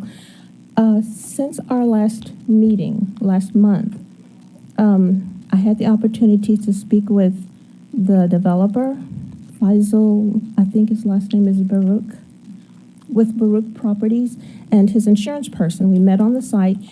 He had some hesitation, thinking our concern was putting up fences, backyard fences for his homes, but that was not our concern. It was explained to him it was a perimeter fence to keep trespassing from their community over into our community. And we spoke face to face, we met on the property, and he agreed. He said he was not aware that there was a perimeter fence already in the construction design that would wall off their community. And with that, we had an agreement. It was very friendly, and we agreed to work with each other. In fact, he actually said he would like to have an HOA association created for his community so it'd be structured and self-running and stable as ours is. And since then, our attorney, can I ask her to come up? Is she one of the ones that's going to speak? This is Danielle Woods with Evans Okay, Petrie. well, when you're through, she can come up and speak, yeah. Okay, so after speaking with him, it was agreed that, yes, the perimeter fence would stay in place as is in the original designs, and I did confirm that with this young man last meeting, that there is a perimeter fence and there is a setback from our road. So if those two conditions are met, we have no complaint against the developer proceeding with his project. In fact, we support it. The understanding is that we would be there would be a friendly relationship there between our HOA and his new proposed HOA that he's going to set up. And we would kind of look out for our new younger neighbor and help them as they move forward in time, because they'll have to get on their feet, so we know that. I'm good. Okay. That's all I have to say. Thank you. Yes, ma'am. We're ready for Ms. Woods.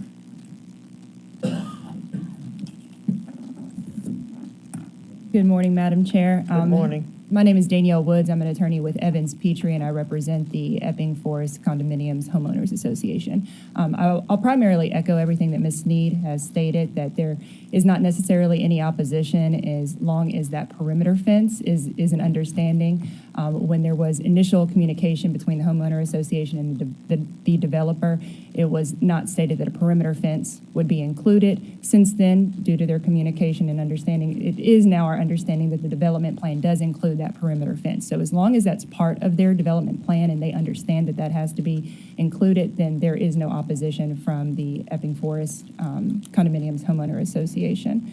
So I don't necessarily have any additional comments, but we're happy to answer any questions that the board may have. Okay, thank you. We have any questions of the opposition at this point? Any questions? Okay, we're ready for the,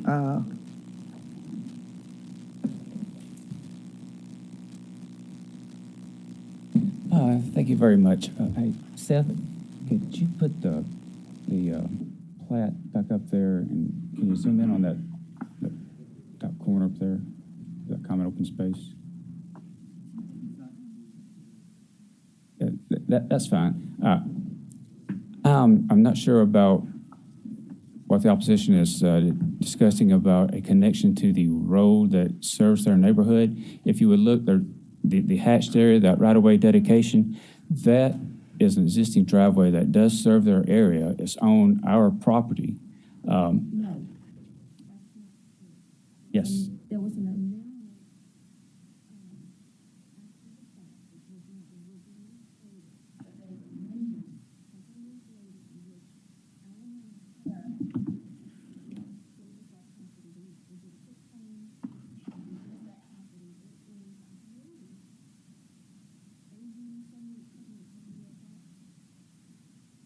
can't say I have. Okay, then it explains in that document. Can I finish speaking, please? Okay, let him finish, please.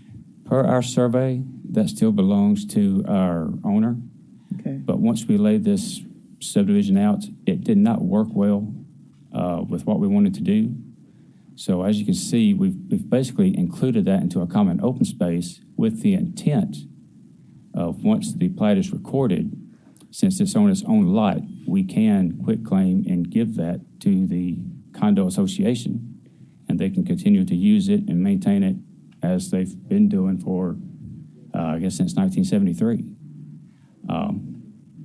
As a perimeter fence, in my recollection, there is not a formal perimeter fence along that back property line other than what would be there with the homeowners if they determine that a fence is what they need in their backyard, and which is very common. I expect that's what's going to happen.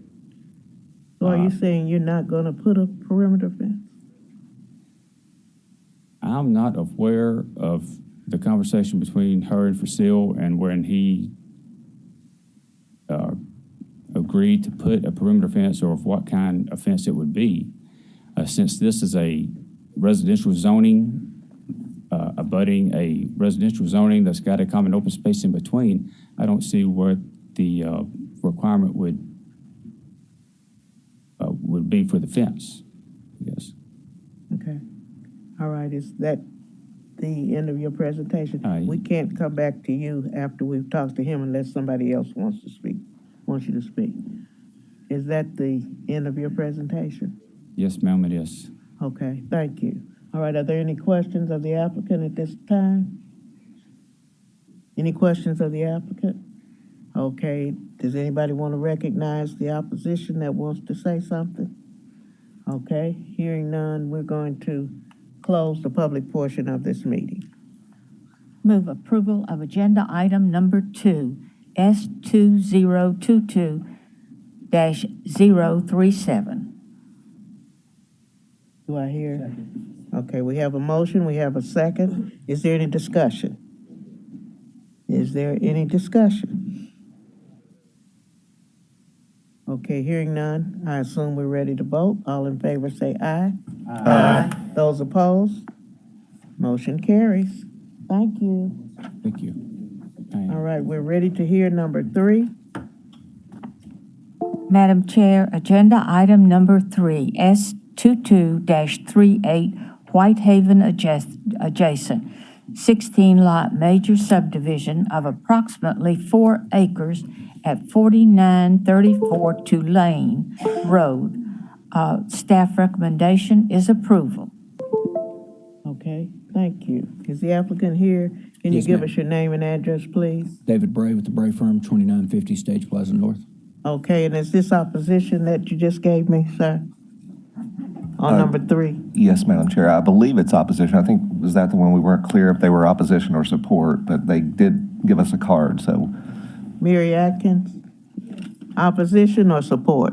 I'm for support, but I had some concerns, so I just wanted to be able to hear exactly what was going on. Okay, we're going to have the staff make a presentation.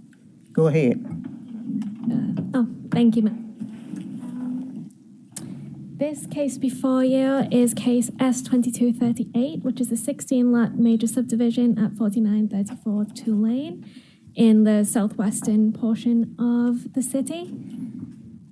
The current zoning is residential single-family 6, and the current land uses surrounding it are single-family homes, and there is just an institutional use behind. Can you speak a little louder? They can't hear you. Is your microphone on? Yes. Okay. They can't hear you in the back. Sorry. Okay.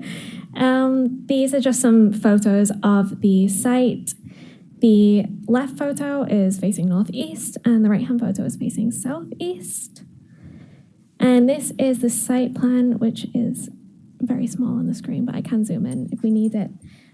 It just shows the 16 buildable lots and the 1 detention lot. All of these lots range between 6,864 square feet and just over 13,000 square feet. So they all meet the minimum requirements for the R6 district. So in conclusion, this is a major subdivision located at 4934 Tulane Road. And it is also the re-subdivision of the parcel to the north, which is part of the two-lot Louis White subdivision. All of the lots meet the bulk regulations of the R6 district, and the subdivision is in character and compatible with the existing development of the neighborhood. And that detention lot is about just under 6,000 square feet. And I believe that this subdivision is compatible with and in keeping with the character of development in the neighborhood and conforms with all applicable provisions and requirements of the Unified Development Code. So with that, staff recommends approval, and I'm happy to answer any questions. Thank you. Are there any questions of the staff member at this time? Okay, hearing none. Applicant, if you would like to make a presentation. I will be very, very brief because I can't sound nearly as attractive as she did with that. They all sound better with that accent, don't they? David Bray with the Bray Firm, 2950 States Plaza North. We read through the staff report. We're in agreement with everything in there. Many of the same comments that were made with case number one today. This is a overlooked area of town that's getting some attention now because of the sewer issues and because of the proximity to the city, and it's really a gem, and so we're excited about this development and hope for it goes well. Ms. Atkins was at the neighborhood meeting. She and I spoke briefly out in the hall, so I'm going to reserve the rest of my time. She has some specific questions, and I will do my best to answer those questions after she gets up here and has a chance to speak. Okay, thank you. You have any questions of Mr. Bray at this point? Okay, Ms. Atkins.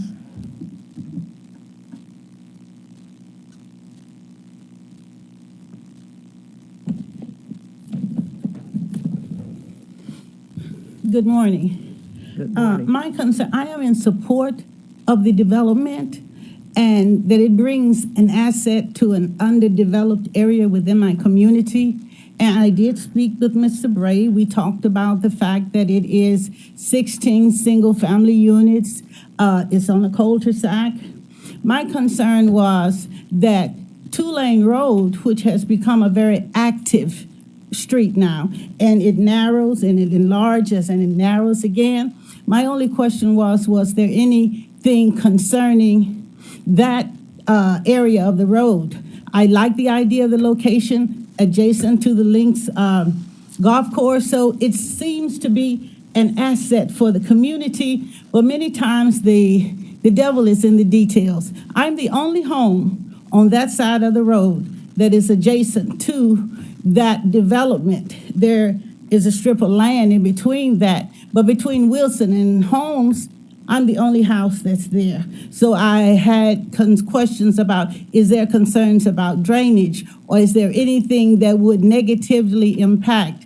Definitely, I embrace the development, but the same thing with drainage, sewage, all these things that come with it, and the idea of going into the development in a narrow road, what are we asking?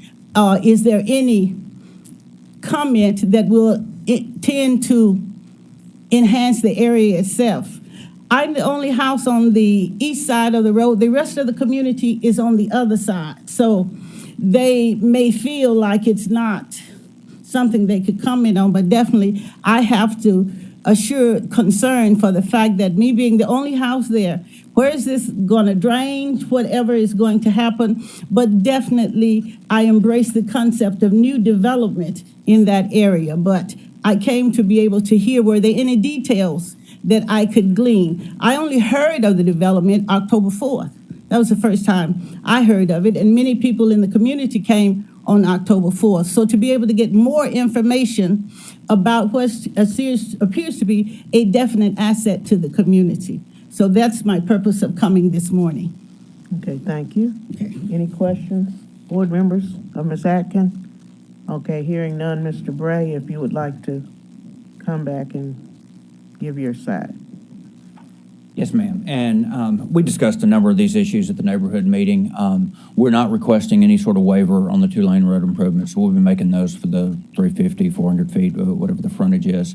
And as I explained to Ms. Atkins and the other neighbors that were there, part of the construction plan review process with city engineering will include a trip generation report. And then depending on the traffic count on two-lane, that may trigger further traffic studies. We're not that far into the engineering at this point. And should it trigger a traffic impact analysis and improvements off-site, that is a possibility. We know that we'll be making the improvements across the frontage of this site. Beyond that, we don't know. We have designated a lot for common open space for detention. We know we'll need detention in that area. It's possible when we get into the engineering plans, we may need detention in another location as well. But that will all go through the city engineering review process. And so the devil in the details that she's referring to will come as we move forward in this process, assuming that we get a favorable recommendation from you guys today. Okay, thank you. Any questions of Mr. Bray? Anyone? Okay. Hearing none, I'm assuming that we're ready to close the public portion of this meeting. Move approval of Agenda Item 3, S2022-038. Do I hear a second? Second. Okay. We have a motion. We have a second. Is there any discussion amongst our board members? Any discussion? Hearing none, I assume we're ready to vote. All in favor say aye. Aye. Those opposed, nay. Motion carries. Thank you. Thank you. Okay, we're ready for item number 6, Dr. Pritchard. Yes. Agenda Item Number 6, Zoning Text Amendment 22-01, Annual List of Amendments to the Memphis and Shelby County Unified Development Code. And Mr. Ragsdale will present it, and the staff recommendation is approval. Okay, thank you. Mr. Ragsdale? Thank you, Madam Chair and Dr. Pritchard. As Director Zena pulls up the presentation here, I'm going to start the presentation and go through a few of the items, just the highlights of the ZTA, some of the things that we noted on the cover sheet, and then Director Zena will finish up with the item number 1, which deals with the housing policy. And I think we have the presentation up. So the first item that we will discuss is item number 2 in the ZTA, which is the new transit-oriented development plan. And this comes from the Memphis Innovation Corridor and the new bus rapid transit that will be serving the city going from downtown to the University of Memphis along Union Avenue and then transitioning on to Poplar. And so most of the corridor is already covered in either the downtown district, the Midtown overlay, medical district overlay, and the university district overlay. But there is a piece that is not covered by any of the overlays, which is roughly between North Parkway and Highland Street.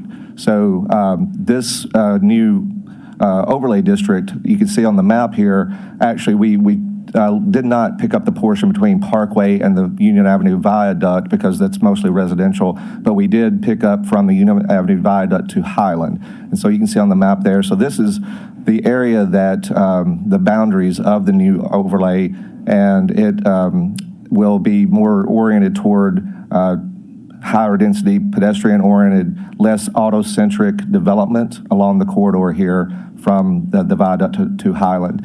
In addition, what we did is we did look at the other overlays where the BRT does go through. In the next slide, Director Zena, one of the things that we did look at is adding frontage standards to the medical district overlay as well as the Midtown overlay along Union and a short portion of Monroe. And you can see here, if you see the top map, shows the original overlay frontage standards, and then the bottom map shows where we're added to Union and Monroe, and then the bottom is the medical district overlay, and you can see just the short section of Monroe that we're picking up. And the Union portion in Midtown is actually just continuing what is already in the medical district, so along Union Avenue.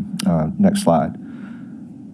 And the next item is item number 4, and that is adding a mixed-use district, which is already in the Uptown district, and that is district that we have in Uptown that we've used for years, that we've been applying in other parts of the city, and we're just adding that to the list of mixed-use districts that are being used throughout the city. So it's just another layer of ability to add mixed-use development, and so we're adding that to these sections just to clarify that. Next slide.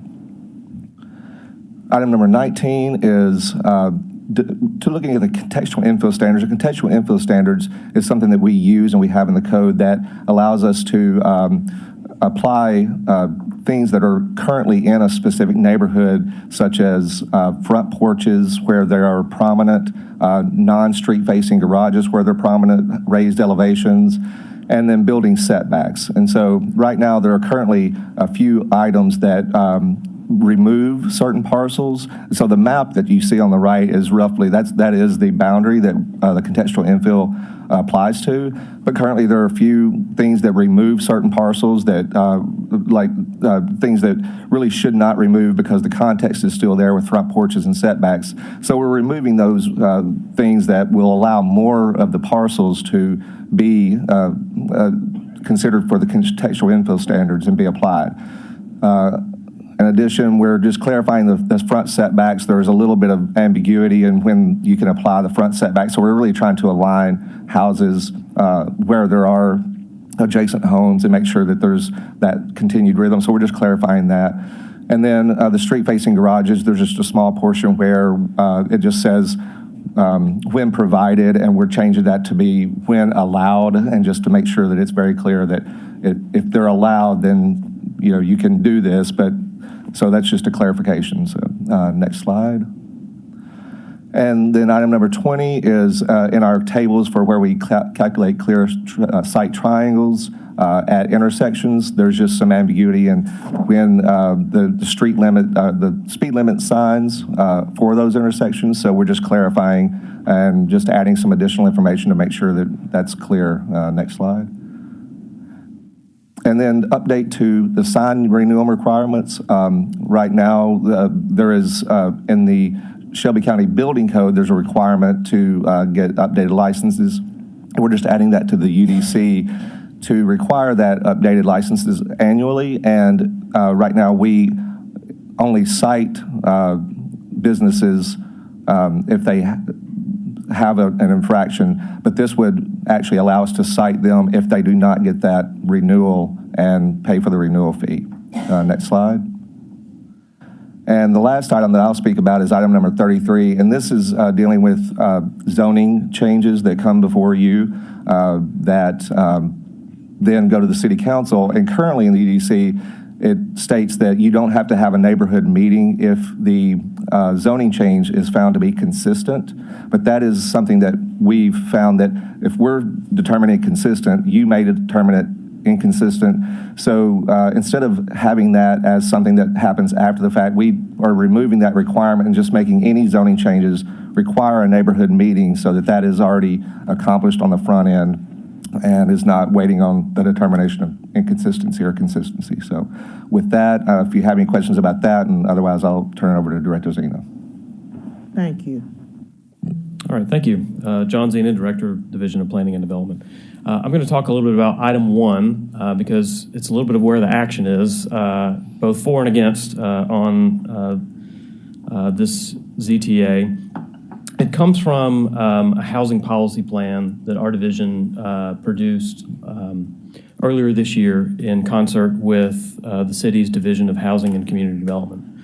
And the reason why we did so was Memphis 3.0 addressed housing in a number of ways, but a lot of what we talked about in Memphis 3.0 with respect to housing policies was how we could encourage more diversity of housing types and mixed income neighborhoods throughout our city, but particularly thinking about where we can expand what Mr. Gill and I were talking about at the beginning of the meeting as the missing middle. In other words, housing types between single family and large multifamily to find its way into more of the fabric of our city, but particularly around the anchors that are identified in our city. That plan, of course, Memphis 3.0 was adopted in 2019, which is a critical year because, of course, in 2020, things changed quite a bit. We saw a lot of different immediate post-pandemic impacts in terms of housing issues and restrictions and that affected many of our residents of Memphis. We also saw the cost of housing escalate significantly nationwide, but certainly here in Memphis, and that cost of housing is not just for owners, but also for renters as well. We also saw a sharp uptick in investor-purchased housing. Again, it's not just a local issue, it was nationwide, but at least through the research that we did, we found that Memphis was one of the most impacted cities nationwide in terms of investor-purchased housing.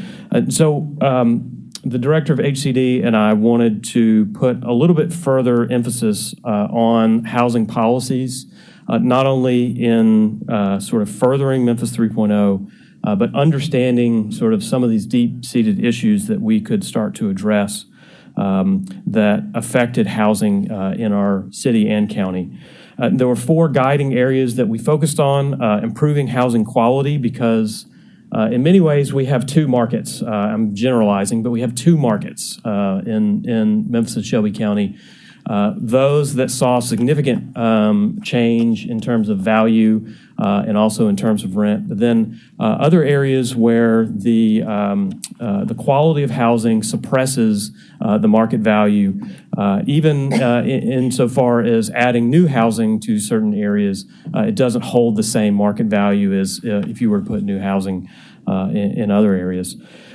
So improving housing quality was a big priority for us. A second was supporting homeownership, obviously seeing the erosion in homeownership in our community, particularly over the last 10 years, but amplified in the last 2 years was something that was of great concern to us. Diversifying housing stock, so that theme is still there, carrying through from Memphis 3.0 and still very relevant. Thinking about how we can adjust our regulations and requirements so that we can create more opportunities for housing types. And then increasing our quality low-income housing. Much of our low-income housing in Memphis and Shelby County is of much lower quality.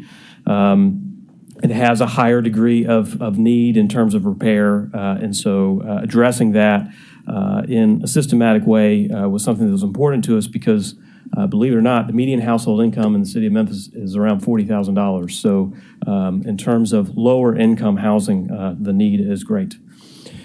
There were essentially 5 different dimensions that we looked at as a part of the housing policy plan. Those dimensions were around sort of property acquisition, around sort of tax barrier issues, funding and financing. And then the 5th was around land use and land use regulations specifically. And so there were 5 areas that we recommended related to those land use dimension. The first was encouraging more development of accessory dwelling units, ADUs. The second, allowing cottage development on narrower lots, essentially just a smaller single-family home product. The third, updating our zoning to allow for more small-scale residential and really sort of the 2 to 6 unit. Supporting multifamily transit-oriented development, and that's really accomplished through the TOD recommendations that Mr. Ragsdale talked about. And then finally, reforming the building code, which we're not going to ask you to do. You'd be a little out of your swim lane there, but we've already done that, working with City Council and County Commission. So the housing policy plan has been, was concluded in April, and it has been presented to the City Council and County Commission. And so now we're working through, obviously, the steps that it takes to implement the plan. And so here we are today talking about some of the recommendations related to that land use element. So let's start with accessory dwelling units. What we're proposing is right now in the Unified Development Code, accessory dwelling units, detached accessory dwelling units are allowed on single-family detached properties. that have a minimum lot size of 10,000 square feet. So what we would do, or what we propose, is to reduce that minimum lot size from 10,000 square feet to 6,000 square feet. Allow ADU's size to be greater than the 700 square feet that is currently in the code, but only on lots with larger principal structures. And let me be more specific. What we're saying is that the size of the ADU can be 700 square feet or 1/3 the gross floor area of the principal structure, whichever is greater. So with 700 being kind of the base there, if the principal structure is above 2,100, then we start going above 700. And then finally, creating some flexibility for meeting parking requirements, and that's really through allowing the ground floor of the ADU to be used for a garage, and then we would allow a little bit extra height for the unit on top. Now, we had some other proposals that were part of the original submittal, and we did have some opposition, and I believe they're going to speak in a moment. And last week, the folks at MidtownMemphis.org invited Mr. Ragsdale and I to present our proposals and talk about our rationale. And I think we had a very good, productive discussion. And so in response to that, we have some things that we've taken off the table. And so for one thing, that is, we originally proposed to allow ADUs on lots with single-family attached uses, so duplexes and townhomes, allowing attached ADUs. So again, right now the zoning code only allows detached ADUs. We were going to also allow attached. That's no longer proposed. And then allowing the height to be above the principal structure in all cases. And remember now what we're proposing is really that only be allowed when we're having to meet the parking requirements. Okay, and so why are we changing the code on this? So in addition to everything that I shared around the rationale behind the housing policy plan, the findings that we had within that policy plan that led to the recommendations, a couple other things just to note. Since 2018, we've had 33 proposals for ADUs to come before the Board of Adjustment for variances. Fewer than 10 during that time have actually come forward by right. So again, most of the ADU action that we're seeing are in areas where a variance is required. And for the most part, those variances have at least one of the variances required has been related to the lot size. 31 of the 33 of those variance requests were approved. I actually don't think there was any opposition on those 31 that were approved. One failed and one withdrew during that same time period, but both of those, the failure and the withdrawal, would have still required other variances than what we're proposing here today. So, so in terms of the variance from the lot size, we've not had any issues over the last 4 years related to that. The second thing that we're proposing is related to cottages, allowing cottage uses in the R6 district by right. And so that essentially would allow a smaller single-family home to be on a 3,000 square foot lot with a minimum width of 30 feet. So again, there's some things that we shifted based on our discussions with Midtown Memphis. We originally had the minimum lot size at 2,500 square feet and the width at 25 feet, respectively. At least what I heard was that one of the main concerns was related to the side setbacks.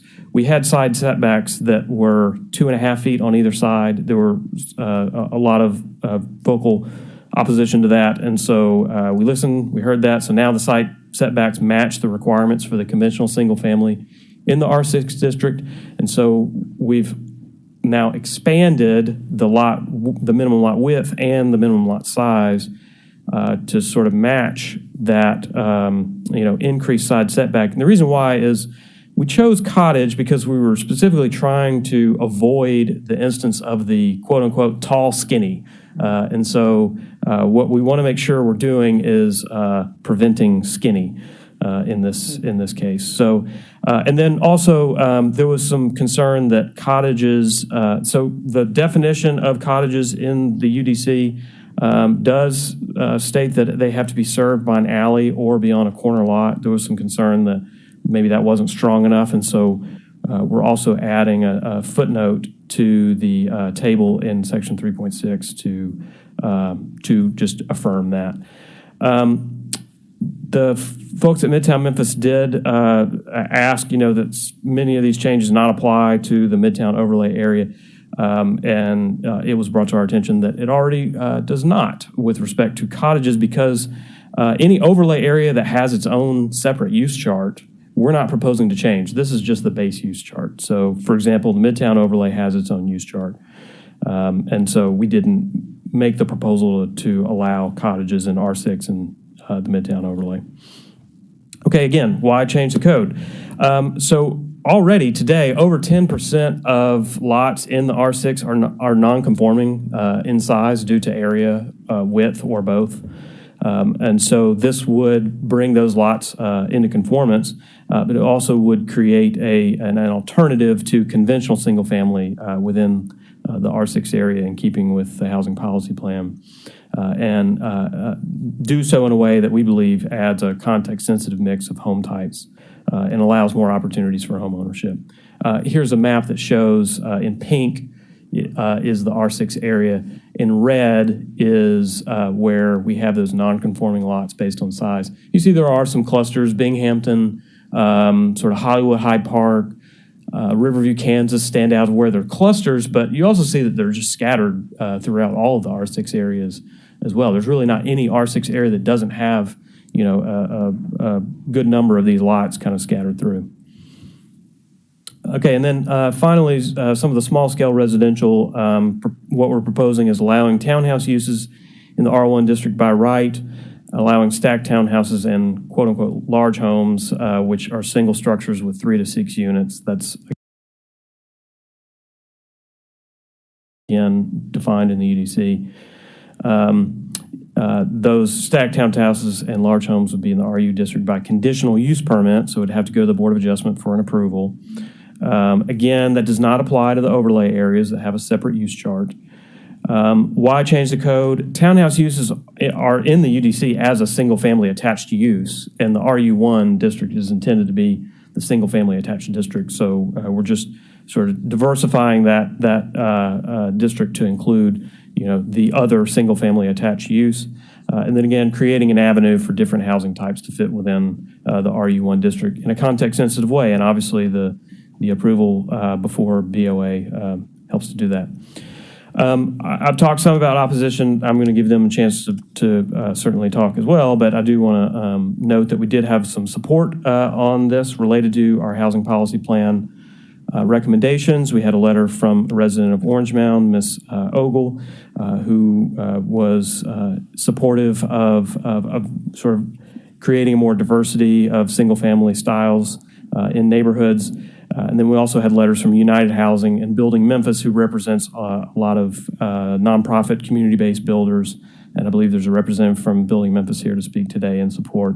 But just in terms of the need that they see working in the communities throughout Memphis that they serve in creating more flexibility for building housing and what these changes can do to help support that. All right, so with that, I will conclude. If there are any questions for me or for Mr. Ragsdale on any of the items that he addressed. Thank you. Are there any questions? Okay, we'll hear from the support first. Crutchfield,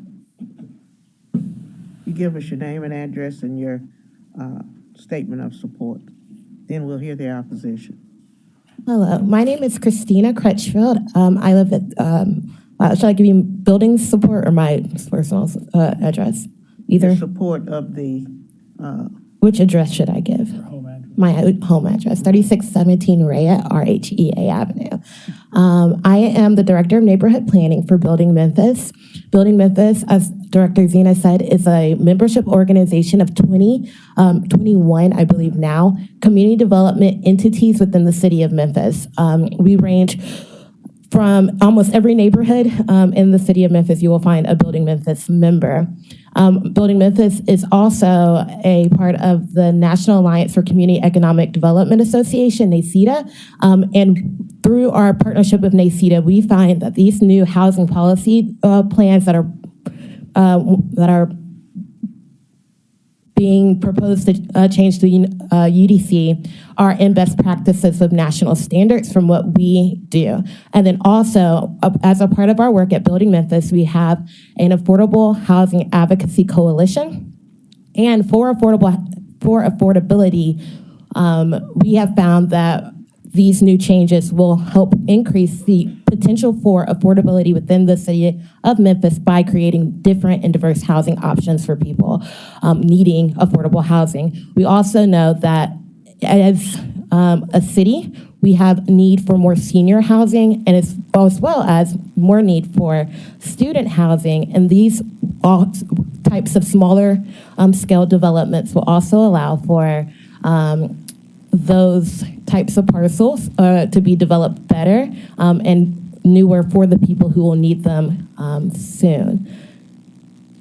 There is also a push with our membership partnering with other affordable housing entities throughout the city of Memphis to continue this housing plan in a way that is equitable and beneficial to the communities that we serve. As I said, we represent 22 individual community development corporations, and with their support, we support this plan. Thanks. Okay, thank you. Any questions? Okay, hearing none, we're ready to hear the opposition. We have 2 cards of opposition.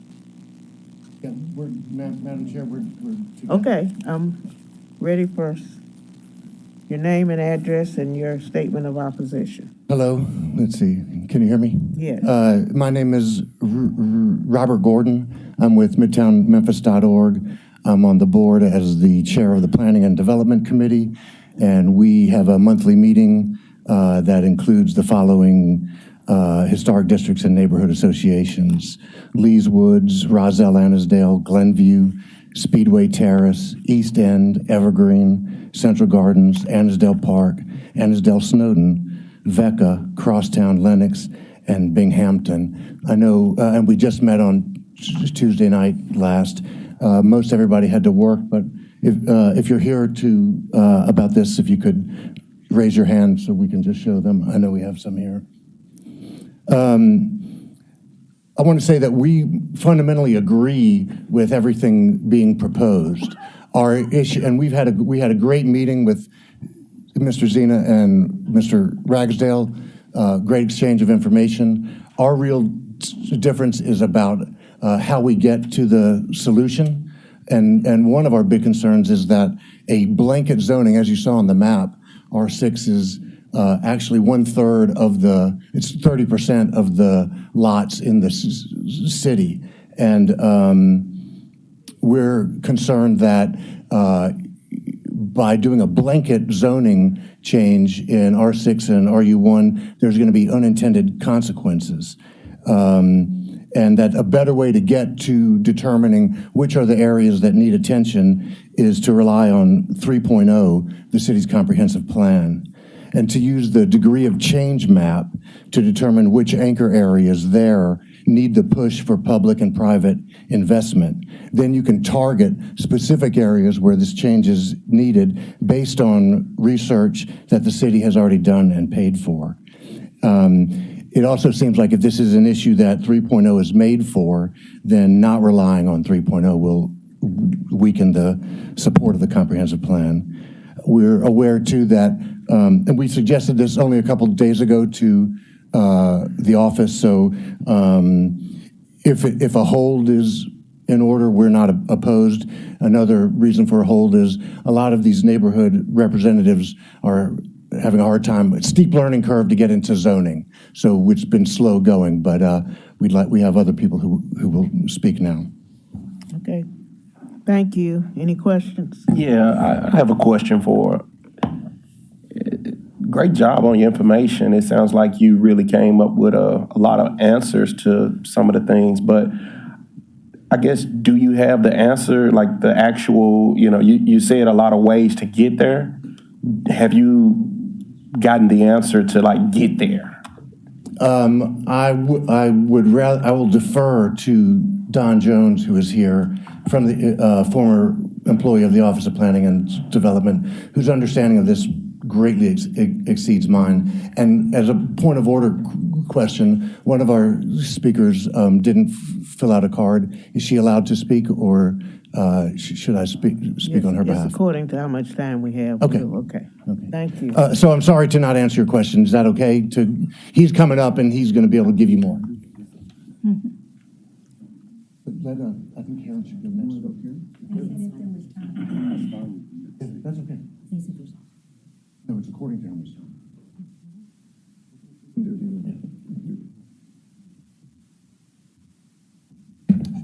Thank you and good morning. For the record, Don Jones. I always have to remember I'm no longer with OPD. 1763 Peach Avenue, representing the Evergreen Historic District Association. Robert got us off to a great start, and he's done a great job of helping coordinate the efforts of the Midtown neighborhood associations. He indicated those in particular that are also historic districts. Again, I want to echo what Robert said. John and Brett have done a great job of meeting with us last Thursday, trying to go over some of these proposed changes. And then it's our job to try to get that back to the representatives who couldn't be there and try to break this down and get a handle on what this really means to us. We are not necessarily opposed to any of these changes. We understand what the housing group said. We don't doubt for a second. In fact, we know for a fact there's a huge housing need in our community, and I accept as a city planner that we need to add density if we want to have a transit system that works, and there's other areas where it affects us. The question is, as Robert queued up here, how do we get there? I don't propose before you in the next few slides that I've got to share with you. I've got all the answers. I've got some suggestions. And quite frankly, we'd love to have a little bit more time after today's meeting to meet as a group, take back some of the things that we've learned, and continue this dialogue instead of asking you to vote on this today. We've got changes to the UDC. This is amendment number 1 out of, I think there was 45 some odd changes. But this one amendment has 3 big ideas. John's done a good job of introducing it to you. So John, if you'd go to the next slide. So we're introducing a new housing type in R6. We're introducing a new housing type in RU1. We're reducing the lot size for accessory dwelling unit, as it's been explained to you, from 10,000 square feet to 6,000 square feet. The requested changes are proposed to be added to the code as a by right. It's similar to a comprehensive plan. We're going to go through and we're going to change throughout Memphis and Shelby County, unincorporated Shelby County, where it's zoned R6, to have this new housing type. In RU1, we have this new housing type, and for any property that's less than 10,000 square feet, you now can have an accessory dwelling unit. Again, in my opinion, these are very big ideas, very big changes in this kind of process. So that's my first queue-up question as process. John, if you would. So by our estimate, and I think some of the things that John told you today underscore this as well, by our estimate, asking a friend to do some GIS work for me, there's some 106,000 properties zoned R6. Now, am I coming forward to tell you today that all 106,000 lots are going to fall under and be developed under this new type? Of course not. It's just a sense of what we're looking at. Zooming that down into the neighborhood that I live in, that I know well, we've estimated that 2/3 of our lots are zoned R6. So that's beginning to bring it down a little bit more. And beginning to, again, I don't think all 2/3 with all the things that go into this will be affected, but I don't think Evergreen's just one neighborhood. We have a number of other neighborhoods too that this applies to and need to be looked at with an idea of looking at it closer rather than the broader field. Integrating smaller lots into and among established neighborhoods has always been one of the trickier things in land use planning, and that's no less true today. And John, will you have a moment? So here's what the code looks like, what I like to call the lot metrics, and we've gone over this somewhat quickly. I don't know how often many of you look at this, but at the top left is the R6 district as it stands today. You can have 3 different housing types. The lot size is 6,000 square feet. The minimum width of that lot is 45 feet. The lot width and setbacks are the things that people most notice when they're walking down the street of their neighborhood. You probably wouldn't really know that you have a 6,000, 8,000, 7,000 square foot lot, but you would begin to appreciate how close houses are together, the distance that you walked from as you approach or crossed an alley, or excuse me, a lot. Down in the lower corner, I brought in the R3 district, and I'll come back to that in another point as well. But this is where cottage as a house type and the lot size that goes with it was first included into the zoning code with the adoption of the UDC. So from there, at that time, the lot size was 2,500. We've worked closely with John. He's listened to us, and he's proposing that to get a cottage style, it'll be 3,000 square feet. So that's half the size of an R6 lot. And he's proposing, and we appreciate it, he's proposing to bring the minimum lot up to 30 feet. That's still 15 feet different from an existing R6 lot, which again, just taking Evergreen as an example, includes 2/3 of our lots. Next slide, please. Here's a couple of examples, and just meant to be examples, driving through Evergreen. We do have vacant lots. The lots are going to have to meet the minimum lot size. They're going to have to meet the minimum lot width so they could be divided, and they would have to have alleys. These both happen to be served by a street on their backside that does serve as an alley. But again, this is just the point being a couple of vacant lots in Evergreen. There's many vacant lots within the greater Midtown area. Next slide, please. Another way that properties are affected is that we have lots that are oversized. I looked at this one. I did some measuring. This is a very large lot on Stonewall and could accommodate a couple of more lots under a subdivision process. Again, just an example. Not trying to say that the outlier is the whole thing, but it's just these things do exist within the Midtown area. Next slide, please. So the cottage house style can be developed on an alley or a corner lot. And kind of depending on which argument we're posing here, are we talking about affordability? Well, I think we all know from a real estate point of view, as John had mentioned earlier, lot values and house prices have escalated to such a large degree. In the Midtown area, and we're probably not talking about too many opportunities to really use this as an affordability strategy. So we're looking more at a strategy to densify or develop. Alleys are prominent in Midtown, North Memphis, South Memphis, and downtown. Not so much outside the beltways. But in those examples that I just gave you a moment ago, a vacant lot or a lot that's oversized and it's time to look at developing it, it's very likely that these will be developed under a minor subdivision process, which is an administrative procedure which does not normally come to the Land Use Control Board. They would come to you if there was an appeal from the property owner of the decision made.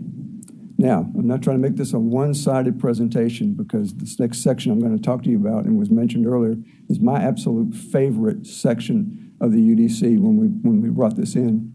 This is called 3.9.2, and this is often referred to as contextual infill standards. This means that when you want to develop a piece of property, you are supposed to consider lot size, lot width, setbacks, and this can happen during the subdivision process. Well, I've already told you that right off the bat, the lot sizes are half, and the minimum width is 15 feet less. So it looks like to me, right from the get-go, we've got an issue.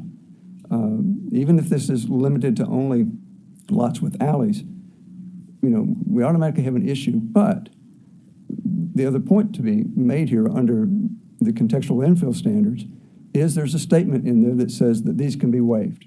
When the staff looks at the property and decides that it would not have, in their opinion, a negative impact, this can be waived. So We've got to give and go here. We suggest, as Robert suggested a moment ago, that we might need to tap the brakes here on this one and just take a look and say, wait a minute.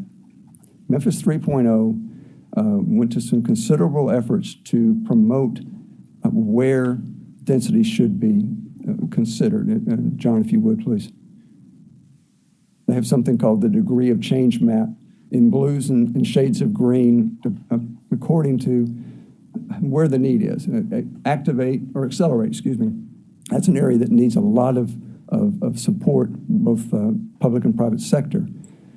And beyond that, we have in the zoning code, the R3 that I mentioned to you, which allows house types, including cottage, but other house types, that's okay, but other house types that would allow a smaller lot. It seems to me a more directed approach rather than a blanket approach is the way to go here, by my humble opinion. Moving from the idea of the changes to the R6 district, John, if you would, is the RU1 district, and I'm slow to catch up here. I'm still trying to get my head around this one because this is a building type that we don't see a whole lot of in Memphis. There are some scattered examples. There's probably some downtown examples. I want to call to your attention on this graphic on the lower left, which is the box sitting on its lot. Now, the idea of the townhouse residential, it's really a pretty cool idea as they're trying to apply it, means that this building would sit on its own individual lot. Now, it's got to be in at least groups of 3, can range between groups of 3 or up to 8 on one building. But I want to call to your attention on this little building here, something that's kind of important to us in Midtown. You see in that box that there's a little door and semblance of a front porch. And we know that's the front because the garage is in the back, and we know by reading this description that the garages go in the back because they're served by alleys. So those are good things. So I want to call your attention to that because I think that's a real important thing, and I'm going to come back to that in just a moment. John, if you would. Now, this is the use chart for this, and looking at the RU1 district, adding the townhouse into it.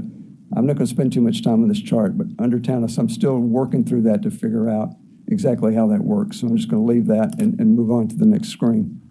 Next slide. So in Evergreen, approximately 10% of our lots are zoned RU1. I'm a longtime property owner in Evergreen of 30 years, but before moving to Evergreen, I lived in another section in Midtown. In that section, I lived on Vinton. Depending on your point of view, I guess, whether you're a property owner or not, was the beneficiary of some very generous zoning. And we saw on that block of Vinton, probably about every other single-family home was converted to a duplex, triplex, quadruplex. And we also had conversions of what were often called cottage houses or storage buildings to residential units. How they got there, I'm not entirely clear about, but it brings to the point that Midtown and Evergreen in particular went through a comprehensive rezoning around 1988. We downzoned a lot of that over-generous zoning to primarily single-family. But through the comprehensive zoning process, a property owner can come before city council, can come before land use control board as well, and ask to be let out of that zoning change. And many were. So what we have again, going now to Evergreen in particular, we have pockets of RU1 zoning, and then we have scattered sites in the middle of blocks. So what we have is a potential for mischief, as my good friend Josh Whitehead would like to say. Next slide, please. So we have situations, and I hope you can see this, a couple of originally developed single-family homes with fire escapes on the side. Very interesting concept because we don't really support that that I'm aware of. And it's a clear indication that we've got somebody that's decided they needed access up to the second story. And I know in the case of the one on the left, because the neighbor called me, talked to me about it, where it's being used as a duplex. So we have some unintended consequences when we change zoning and give people development rights. We need to be darn sure that we've got the enforcement branch ready to go to shut these kind of things down because they undermine the continuity within a district. Finally and lastly, I know I'm taking a lot of time and I'm going to try to wrap this up in a better way, not nearly so many slides. So ADUs. ADUs were never formally in the zoning code that I've ever been able to see until the adoption of the Unified Development Code. They've gone through a couple of iterations, and the latest iteration says 10,000 square feet. You can have, and it seems to me that there's a relationship implied here by the zoning code and by the adoption to the zoning code process, that there's a relationship between the lot size and the size of the unit. And I think John kind of alluded to that a little bit. My concern, and I'm not saying that I'm speaking for Evergreen or even Midtown as a whole, my concern is the loss of privacy when you introduce these ADUs into the rear yards, and especially as the rear yards get smaller. It just seems to me that it's commonsensical, so that's where I am. I think they're currently limited to larger lots. Next slide. And we've seen some recent activity that also John alluded to, most recently in the Idlewild neighborhood, where these requests were going before the Board of Adjustment, and sometimes the requests were for the use where they're not already permitted or for increased sizes. And we should take note that in a number of cases, these applicants were not property owners, but owners, they were property owners, but not occupants of the property. That speaks to what John was mentioning too. We have a lot of investment in Memphis. And so we're upping the ante on, you not only get to rent out a single family home, you're entitled to do that, but now you get to have a use in the back to up the ante on your rental. Right now, anything under 10,000 square feet goes to the Board of Adjustment as a use variance. I think we got it right. I think if somebody in any neighborhood wants an additional use of their property, I think that's the right forum and format to go to.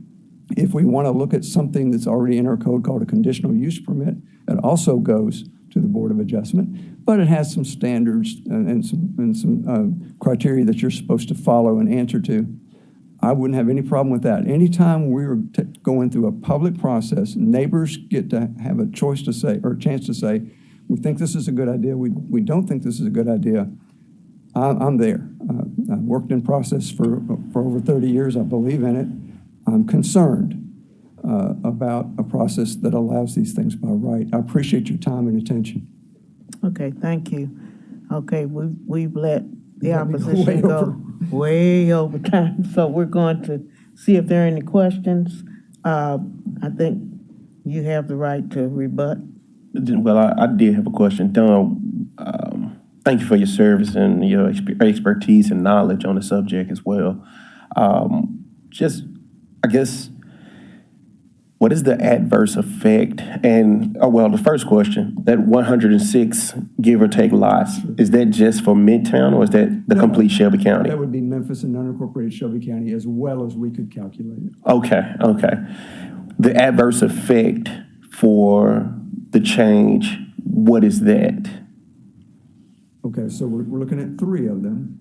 So the one part I would point out when you're talking about changes into the lot sizes is that the UDC does go to the trouble of helping us define what we mean by character.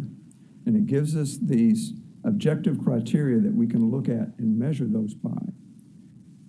But when we go to the subdivision process, there is limited opportunity for input. So we think character is important. It seems like the two aren't matching so well. It seems like that would be enough right there to say, well, that's it, doesn't match, can't go. But yet, there's some outs there built into the code. So, the adverse effect is going to be measured pretty much one at a time, lot by lot. How does this fit into the character that is supposedly an important consideration? Similar idea with RU1s. How does this fit in? This might be a great idea. I'm still trying to get my head around the townhouse because we just don't have a lot of these to look at. Again, I think we're looking at vacant lots and how these get done. But that unintended consequence of you've given an additional development right to property, folks do some creative things in the Midtown area. I think they probably do outside, but it's the area I know best. They do some creative things with property, and it's up to us to catch it and call it in and go through all the various and sundry processes to say, hey, this wasn't supposed to happen. Accessory dwelling units, again, I just think it's a privacy issue. And I think maybe block by block, even though I rarely want to promote doing it that way, I think maybe that might be the right way to go. Thank you. Thank you. Okay, Director Zenas? I had a question. Okay. Do you think it's just a matter of having a little more time to work with the city and work with your neighborhoods to try to come up with maybe a agreed upon approach to all of this? Because I agree, it is a lot. And I think, just from my point of view, I think it needs a little more time and conversation. I think it would be helpful. I don't think there's any way in the world it would be harmful. Worst case, is I come back to you with the same issues and comments I have today. I've suggested some things that we could look at. I don't know how many John's willing to take on the fly. There might be some things we can talk about, and we come to a much closer agreement, if not total agreement. I think that's possible. If not anything else, the neighborhoods who weren't able to be here today will have an opportunity to get a little bit more knowledge and understanding of what's being proposed. Thank you. Okay, Director Zena. Thank you.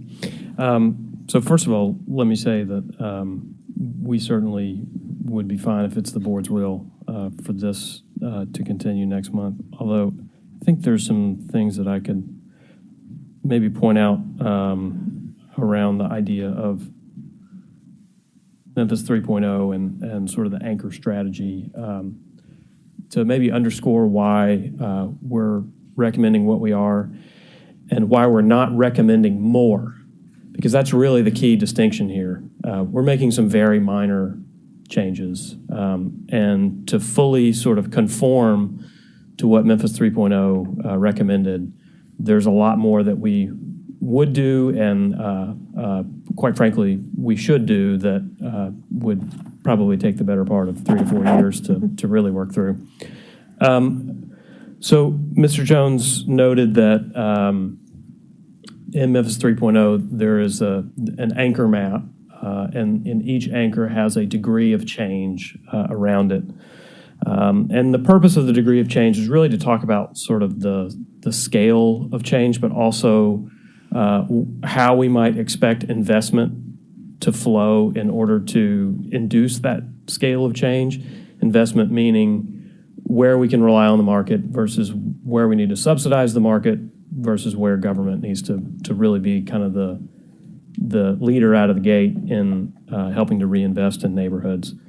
But in all of those cases, the anchor strategy has some very specific recommendations about the housing types that are part of our sort of future land use plan and map. So the anchor, of course, is sort of the center. It's the collection of businesses and mixed-use properties, institutions, other sort of community assets where you get the most traffic from the neighborhood coming together. That gives us the most opportunity to really build up more walkable, transit-oriented communities that have this sort of diversity of housing types. Within that quarter mile around the anchor, what we called the anchor neighborhood, we imagine more of a mix of building types. This isn't just sort of a loose term that we have in the plan, it's defined. And so the anchor neighborhood mix of building types is an actual land use type. And if I know this is all very fine print up here, but the form and location characteristics for the anchor neighborhood mix of building types, it has very specific recommendations around what to do and nurture anchor areas, what to do and sustain anchor areas, what to do and accelerate anchor areas. And the what to do in this case is really, open up this sort of part of the area surrounding the anchor to duplexes, triplexes, quadplexes, potentially even smaller apartments. And then so beyond the anchor neighborhood is the anchor neighborhood edge, where we start to transition into predominantly single-family, detached, and attached. That's really what we're talking about here today, is single-family, attached, and detached. And then beyond the anchor neighborhood edge, in most neighborhoods, we transition into primarily single-family. Again, that is largely what we're talking about. So following along Memphis 3.0 sort of gives us the result that we're talking about today, at least in terms of how we're diversifying more sort of single-family opportunities and maybe expanding some options through the conditional use permit to open up to some smaller scale multifamily. Now, what that also kind of looks like here too is, so if we were to kind of go along with what was proposed, you know, again, one of the things we're trying to zero in here is the fact that we've got a lot of these uses are already scattered throughout much of our R6 areas. And so we overlaid that with Memphis 3.0. Around the downtown, you see, you know, a lot of yellow, and that's the anchor areas and anchor neighborhoods where there's not R6. And that's by design, obviously. That is our higher density area of the city. And in fact, the anchor neighborhood around the downtown area is anchor neighborhood urban, which really allows, you know, multifamily mix of uses up to 8 or more stories. But where we have, I think, the greatest overlap of the sort of mix of where these housing types already exist and where the anchor areas sort of overlay with R6 is actually Midtown. That is really kind of the locus for where these housing types already exist and can kind of fit within the fabric of the area. But one other thing I just want to mention too is, you know, all of the neighborhoods that Mr. Gordon mentioned, or maybe not all of them, but the majority of them have the landmarks, the historic district protections. And so any, you know, any proposal for, you know, a new development has to go through the Landmarks Commission for design review. And so in a lot of cases, what we're talking about is new construction, which of course would go to before the Landmarks Commission for design review. And Don is certainly right. We've got plenty of mischief that happens not for new construction. It is a very rare instance that we would have new construction start without a permit in Memphis and Shelby County. So I don't think that there's really a concern there. And quite frankly, with all of the tools that we have instituted over the last 5 years, with not only our online permitting system, but now you know, anybody can go on our website and click on a map and see where all development activity is going. You can click on the actual pinpoint of a permit and see, you know, everything about the project, who's doing it, and so forth. We're making it easier, not only for neighborhoods to understand what's going on in their communities, we're making it easier for our enforcement staff too to be able to catch things when they are done improperly. But again, new construction is not one of the things that we really have an issue with people doing illegally or without a permit. And so one other thing, just you know, to address going before landmarks. Landmarks is you know, is a fee-driven operation, and new construction, second to demolition, has the highest fees. So new construction actually helps to support the Landmarks Commission's work in upholding these design guidelines in many of these neighborhoods. So with that, I think I've maybe addressed everything I wanted to in response to Mr. Jones. But again, if it's the board's will to give this a little more time, we will certainly do so. Okay, thank you so much. Any questions? Any questions? Director Zena, just wrapping my head around everything. These lots, nothing would change about the process for development or adding additional, adding the ADUs onto an existing property. You still have to go amongst the board. If it does require an adjustment or variance, it still has to go through the same processes. Is that correct? If it requires a variance, yes. And so if we lower the minimum lot size from 10,000 to 6,000, for those lots that want to add an ADU on a 6,000 square foot lot, as long as it meets all other requirements of the code, then that could happen by right. And then, of course, they would be able to just pull a building permit for that. Okay. Okay, thank you. Okay, if there are not any more questions, I will close the public portion of the meeting.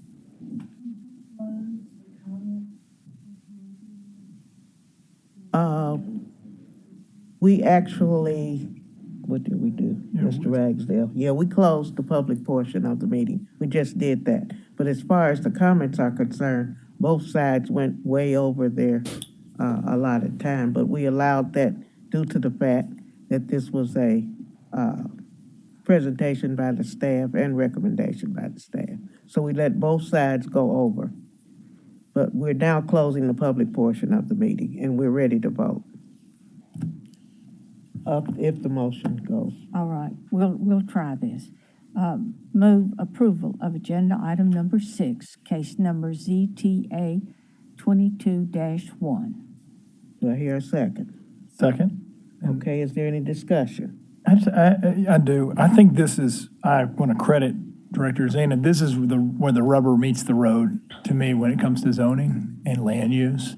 And I think you've done an extremely good job of trying to create a live document that constantly can be updated and changed based on market conditions. I think the importance of this can be lost on the general public. So I think giving it more time was a good idea, because I think this is really important and stuff. And I think doing these updates and having these discussions are important. I also appreciate Don, because he brings a lot of expertise, and he does it in such a nice way. So I'm very much in support of these changes, and I think it's Memphis reacting to the market, which we need to do from a planning point of view. So thank you. Are you recommending a hold? I'm not recommending a hold, but Okay. I'm not saying I wouldn't support one. Okay. Anybody else in the discussion? I think we might consider, even after we vote, having more discussion with Director Zenith and staff about changes which we see coming down the pike, because it's very difficult to digest all of this at one time. I tried reading it at home on the computer, and I was going blind. Anyway, I think we can support this now, but I do think it would be appropriate to have updates more frequently. That's my recommendation, but there is a motion on the floor. Okay, there's a motion on the floor that has been seconded.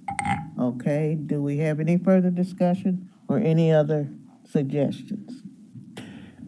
I will say this is I've actually stayed in the ADU in Austin, Texas, and it was different, but in a way that it was enjoyable.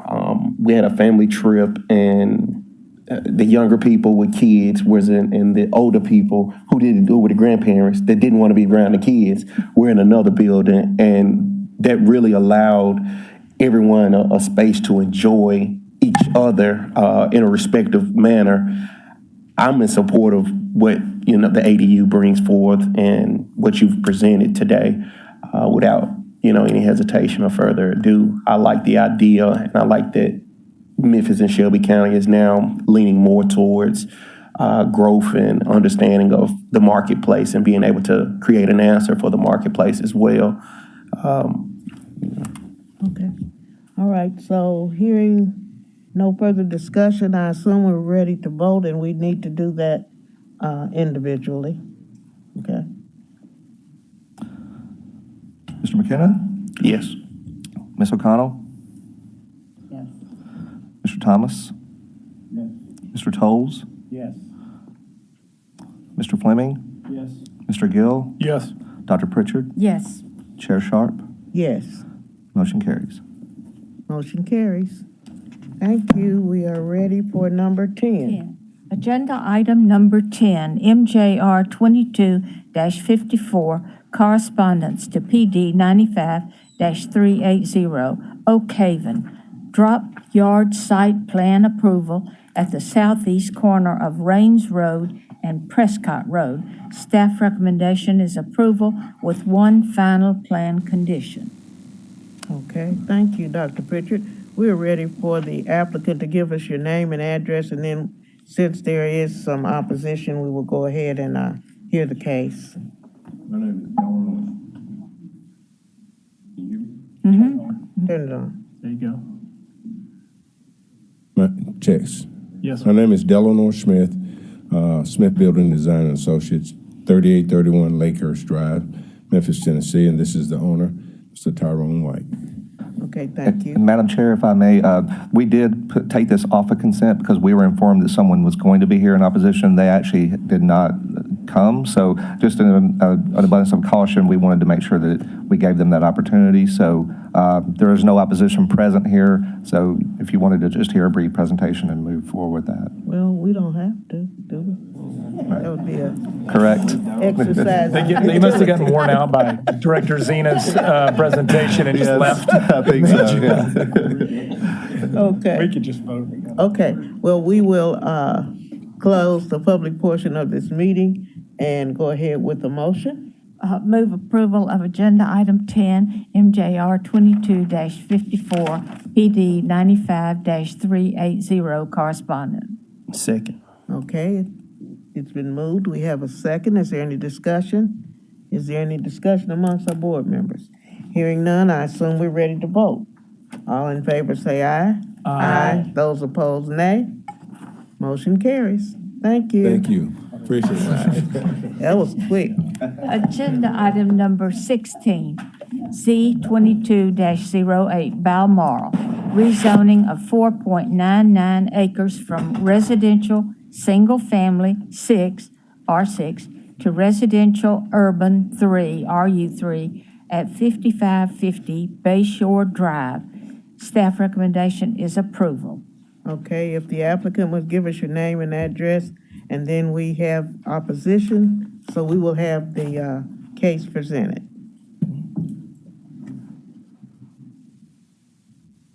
I'm Marty Regan of Lewis Thomason, 40 South Main, Memphis 38103.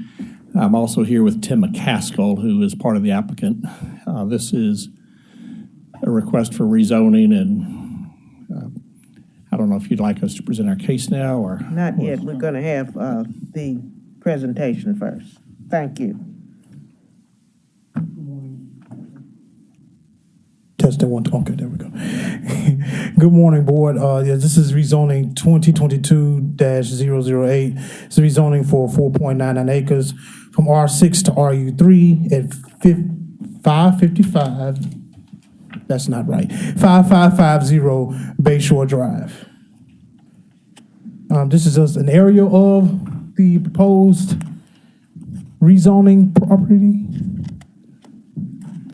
This consists of the zoning. It's currently zoned R6, and it abuts, I would say, a myriad of zonings, but currently it is to the north, primarily mixed use, commercial mixed use, CMU3, and then towards the west, RU3. As you know, those are the Lakeview resident apartments to the left. South is R6, and then east is a mix of R6 as well as commercial mixed use 1. To the north, that's more northeast. And this is an aerial of the land use map with the parcel with the pink star showing the proposed parcel.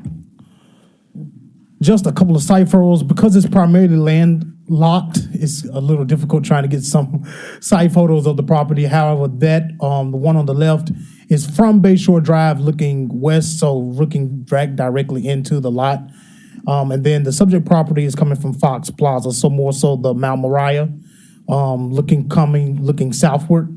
I don't know with the fence, it's hard to see, but that's the property that live right next into it. This is just a survey of the property.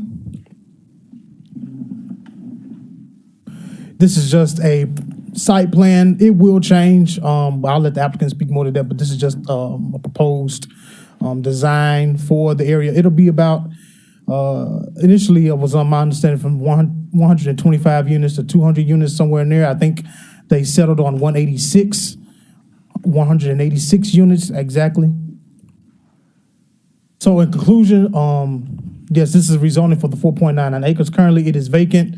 The property owner is already has invested several millions into site improvements along Lakeview Apartments adjacent to the property. There will be several more interior improvements that's already currently happening. And so they will continue with the trash cleanup, I believe, that's also happening along that area. And staff finds that this is consistent with Memphis 3.0, is an appropriate zoning for the area and compatible, with the surrounding land uses. And there were no other plans to relate to this case, and we did receive a couple letters of opposition just for the board's awareness. Thank you. Okay, thank you. Do we have any questions of Mr. McKenzie at this time? Okay, we're ready for your presentation. Thank you. All right. Thank you again, Marty Regan. We represent West End Capital Group. And just as some context, this property is adjacent to an existing property where our client came in, purchased a multifamily property, has invested over $10 million into it, has brought in new management. We believe this developer has been extremely sensitive to the safety concerns, to the particular neighborhood. If you're familiar with the neighborhood, I would say at one time this had the high-class Lincoln Mercury Schilling dealership. It was a different type neighborhood when I was younger.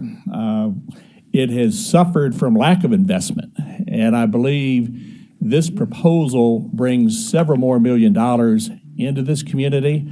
I think staff has indicated what is proposed is consistent with that neighborhood. The particular property we're dealing with is about 5 acres.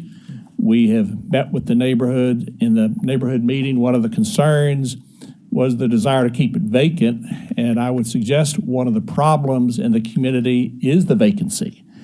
This property has had problems with people leaving derelict cars, leaving trash, accumulating different things there, and having various people there. We suggest if we bring in a multi-million-dollar investment and do it the right way, work with the neighborhood, and improve this vacant property and make it compatible with what is currently there, this investment actually keeps the neighborhood from going down. We believe it does bring in safety. It brings in better management. It will bring in lighting. It will bring in more housing, which, again, I want to compliment our developer in believing in Memphis. As we've heard last week from the housing conferences, we've heard recently from the mayor's office, our community lacks 30,000 units of housing. With each event I've gone to, the real concern has been, it's not that we lack housing, we lack quality housing. And I believe this developer is in tune with the desire of the city and with the needs of the city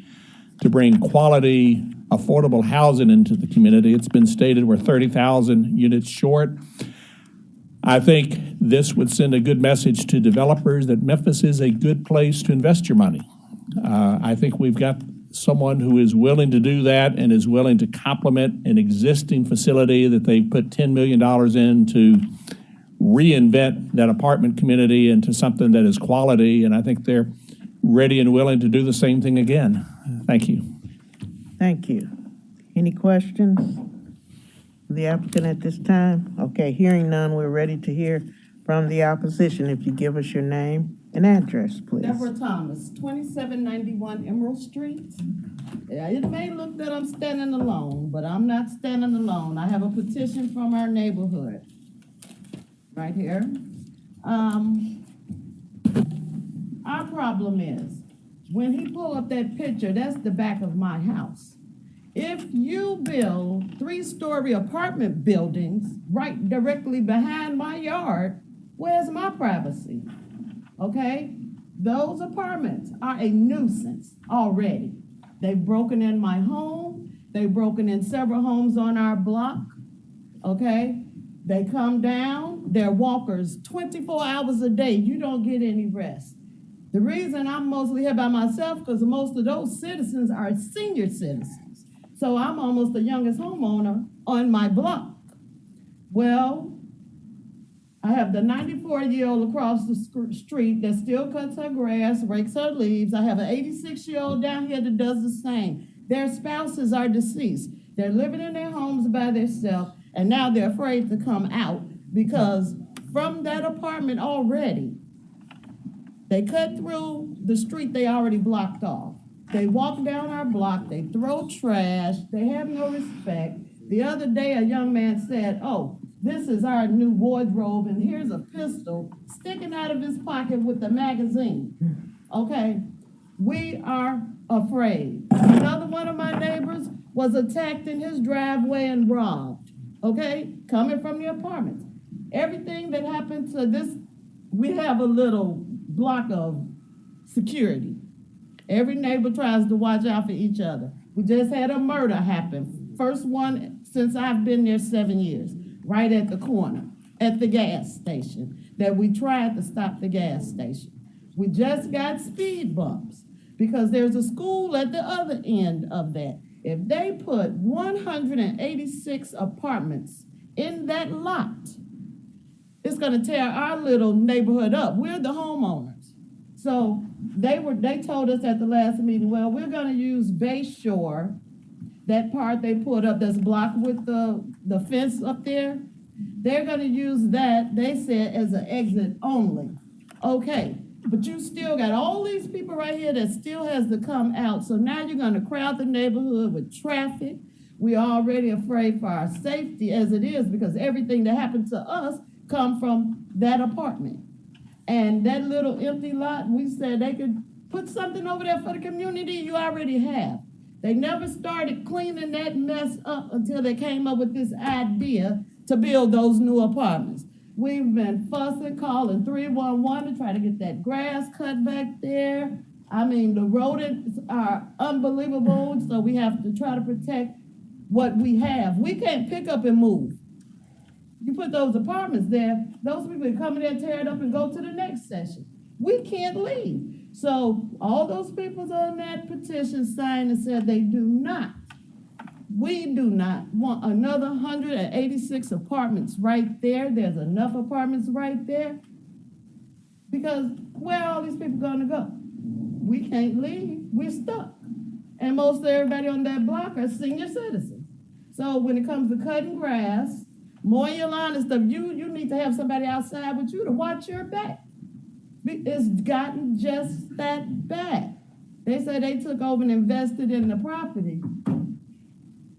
Invest in some tenants is what I say that's not gonna terrify the homeowners in the neighborhood, because right now, everybody's terrified.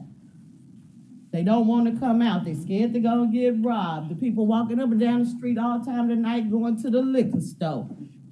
It's a mess, and we don't need to add who knows how many thousand more people gonna come with the 186 apartments. And that's our opposition. We do not want 186 apartments built right there at our back door. And I really don't want nobody looking over my fence if I'm having company in my backyard. We all have privacy fences. That's gonna be going out the door because you're going up 3 stories. Most of our houses are ranch style, 1 level. And that's our opposition. Thank you so much. Okay, thank you. Do you have any questions of Ms. Thomas right now? Anybody have any questions of Ms. Thomas? Madam Chair, I have a question. You mentioned other apartments. Where are the existing apartments adjacent to you? This is already on the complex. This is just their vacant field. That used to be tennis courts. They used to have tennis courts and things back there. Okay. So we said, well, why don't you put something back there for the children of your apartment complex? Give them a playground or somewhere to go instead of running up and down our streets, breaking bottles and carrying guns and things. All right. Okay. Okay. Thank you very much. Thank you. Thank you. Any other questions for her at this time? Okay, applicant, you have time for rebuttal. Tim McCaskill, 6800 Poplar Avenue. As Mr. Regan pointed out, right now it's a 5-acre vacant lot. There's a lot of things going on there. People hanging out, people leaving cars, leaving tires, leaving trash. The new owners of the existing apartments, and I say new, they've owned it for a couple of years now. They have done a lot of improvements In the neighborhood meeting, they even admitted that they look a lot better now than they did 2 years ago. And they're cleaning this lot up, but the lot is part of the problem. If you put development, then it'll be lighted, it'll be, it'll have security. The exit from this development is on Bayshore. When you pull out on Bayshore, you take a left, and within 300 feet, you're at Mount Moriah. So it's not like people are going to come out of this development and go through the neighborhood when they just take a left and go to Mount Moriah and get out. The neighbors are attributing all their crime to these apartments. And I'm sure the departments do contribute some to it, but not all of it. Memphis has a crime problem from downtown to Midtown to Cooper Young to Whitehaven to all across town. And it's not all coming from these developments. It's just, it's common in the city. I think that the city needs housing, as Mr. Regan said. We're 30,000 units short on affordable housing. These new apartments that they're going to build here are going to be upscale from the existing apartments, and the rents will run, from what we understand, up to $1,400 to $1,500 a month. So this is an improvement over what's there. It's an improvement over the apartments that are there, and we think it'll help the neighborhood instead of hurt it. Okay, thank you. Do you have any questions? I have a quick question for Tim. Is there a gate at that exit? Or is there's no, your exit is not, there's no traffic barrier there? There's not, well, there's a wood barrier right now. Correct. But there will be a gate because it'll be an exit only. Okay. So it just sits the car and open and leave? Yes. Okay. Or coded? Or pull up to it and it'll open, but not from the outside. Yes, sir. Okay, thank you. Any other questions? Yes. From what I know this area, I actually go to church not far from there.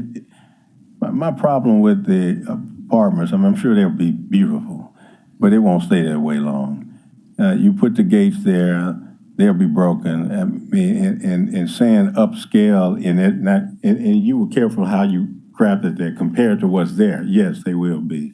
But the type of tenants that I've seen, I mean, it will those end up being low-income apartments real quick, and which will it further deteriorate that neighborhood? And I'm just concerned about the neighbors and the people who sign that. You know, I've seen the apartments built. I'm a person who built apartments. We built most of ours downtown, and we're very sensitive to the neighborhoods when you're doing that.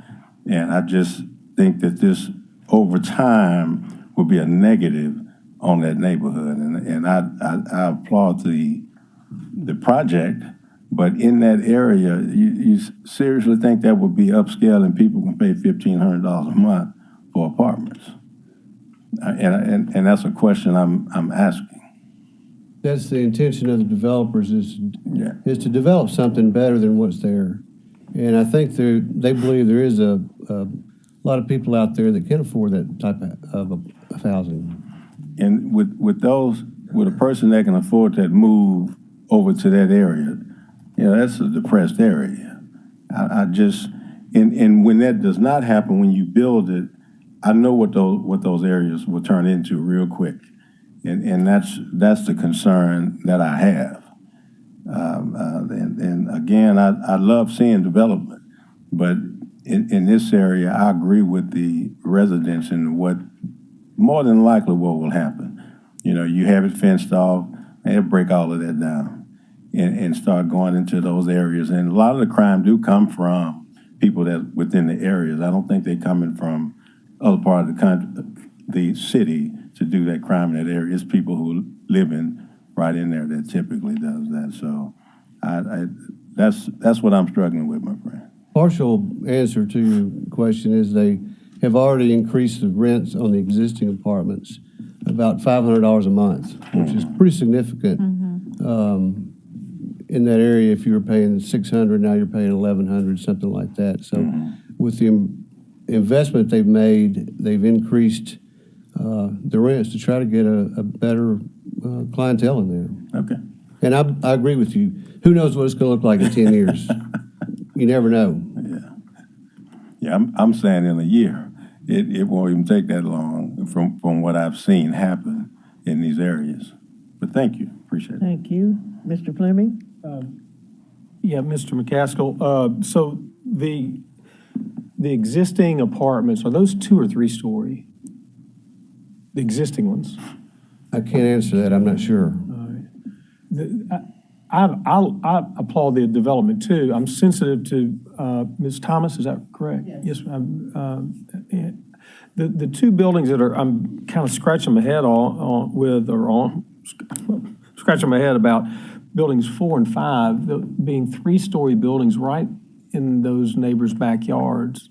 That's, I was looking, this room is 50 feet wide, and it's just scaling. It looks like about 60 feet between that building and that house. I'm just concerned about that. And I was trying to figure out if those existing apartments were 2 or 3 story. All of that over there is 2. Then if they're 2, then it just seems, I know this is a straight zoning, so once the zoning's in place, you can do whatever you want to do, but I'd feel better if we could drop those down to at least 2-story there, to give those folks a little bit more privacy. Yeah, I agree with you. Is there a way to condition? Not a zoning. A zoning. You have to do a PD.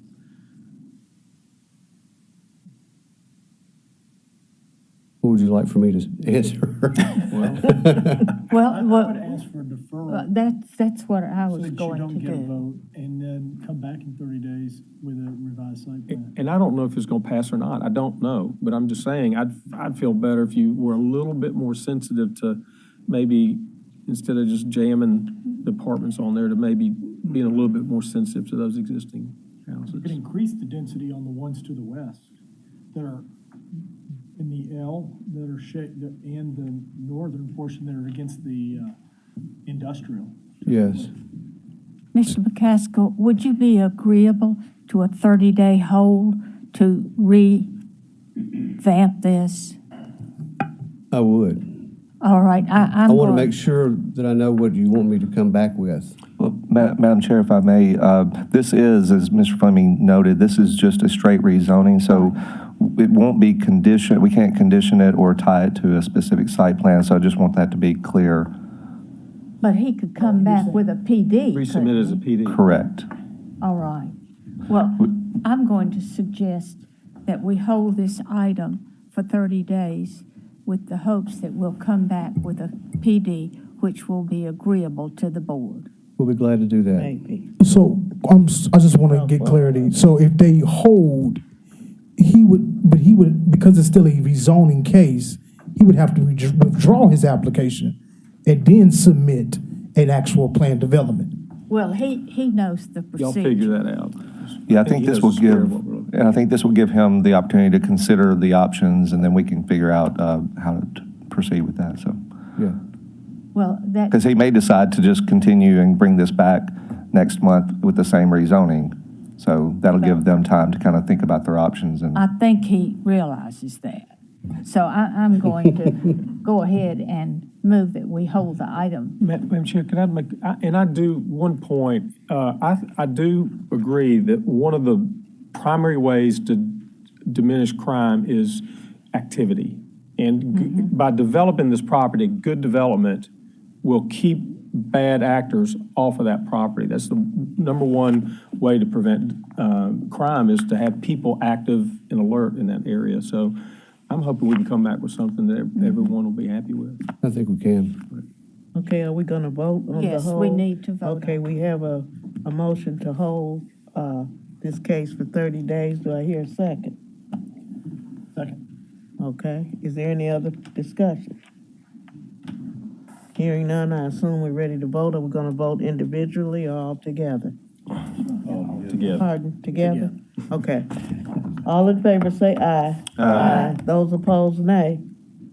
Motion See you next carries. month. Thank you. See y'all next month.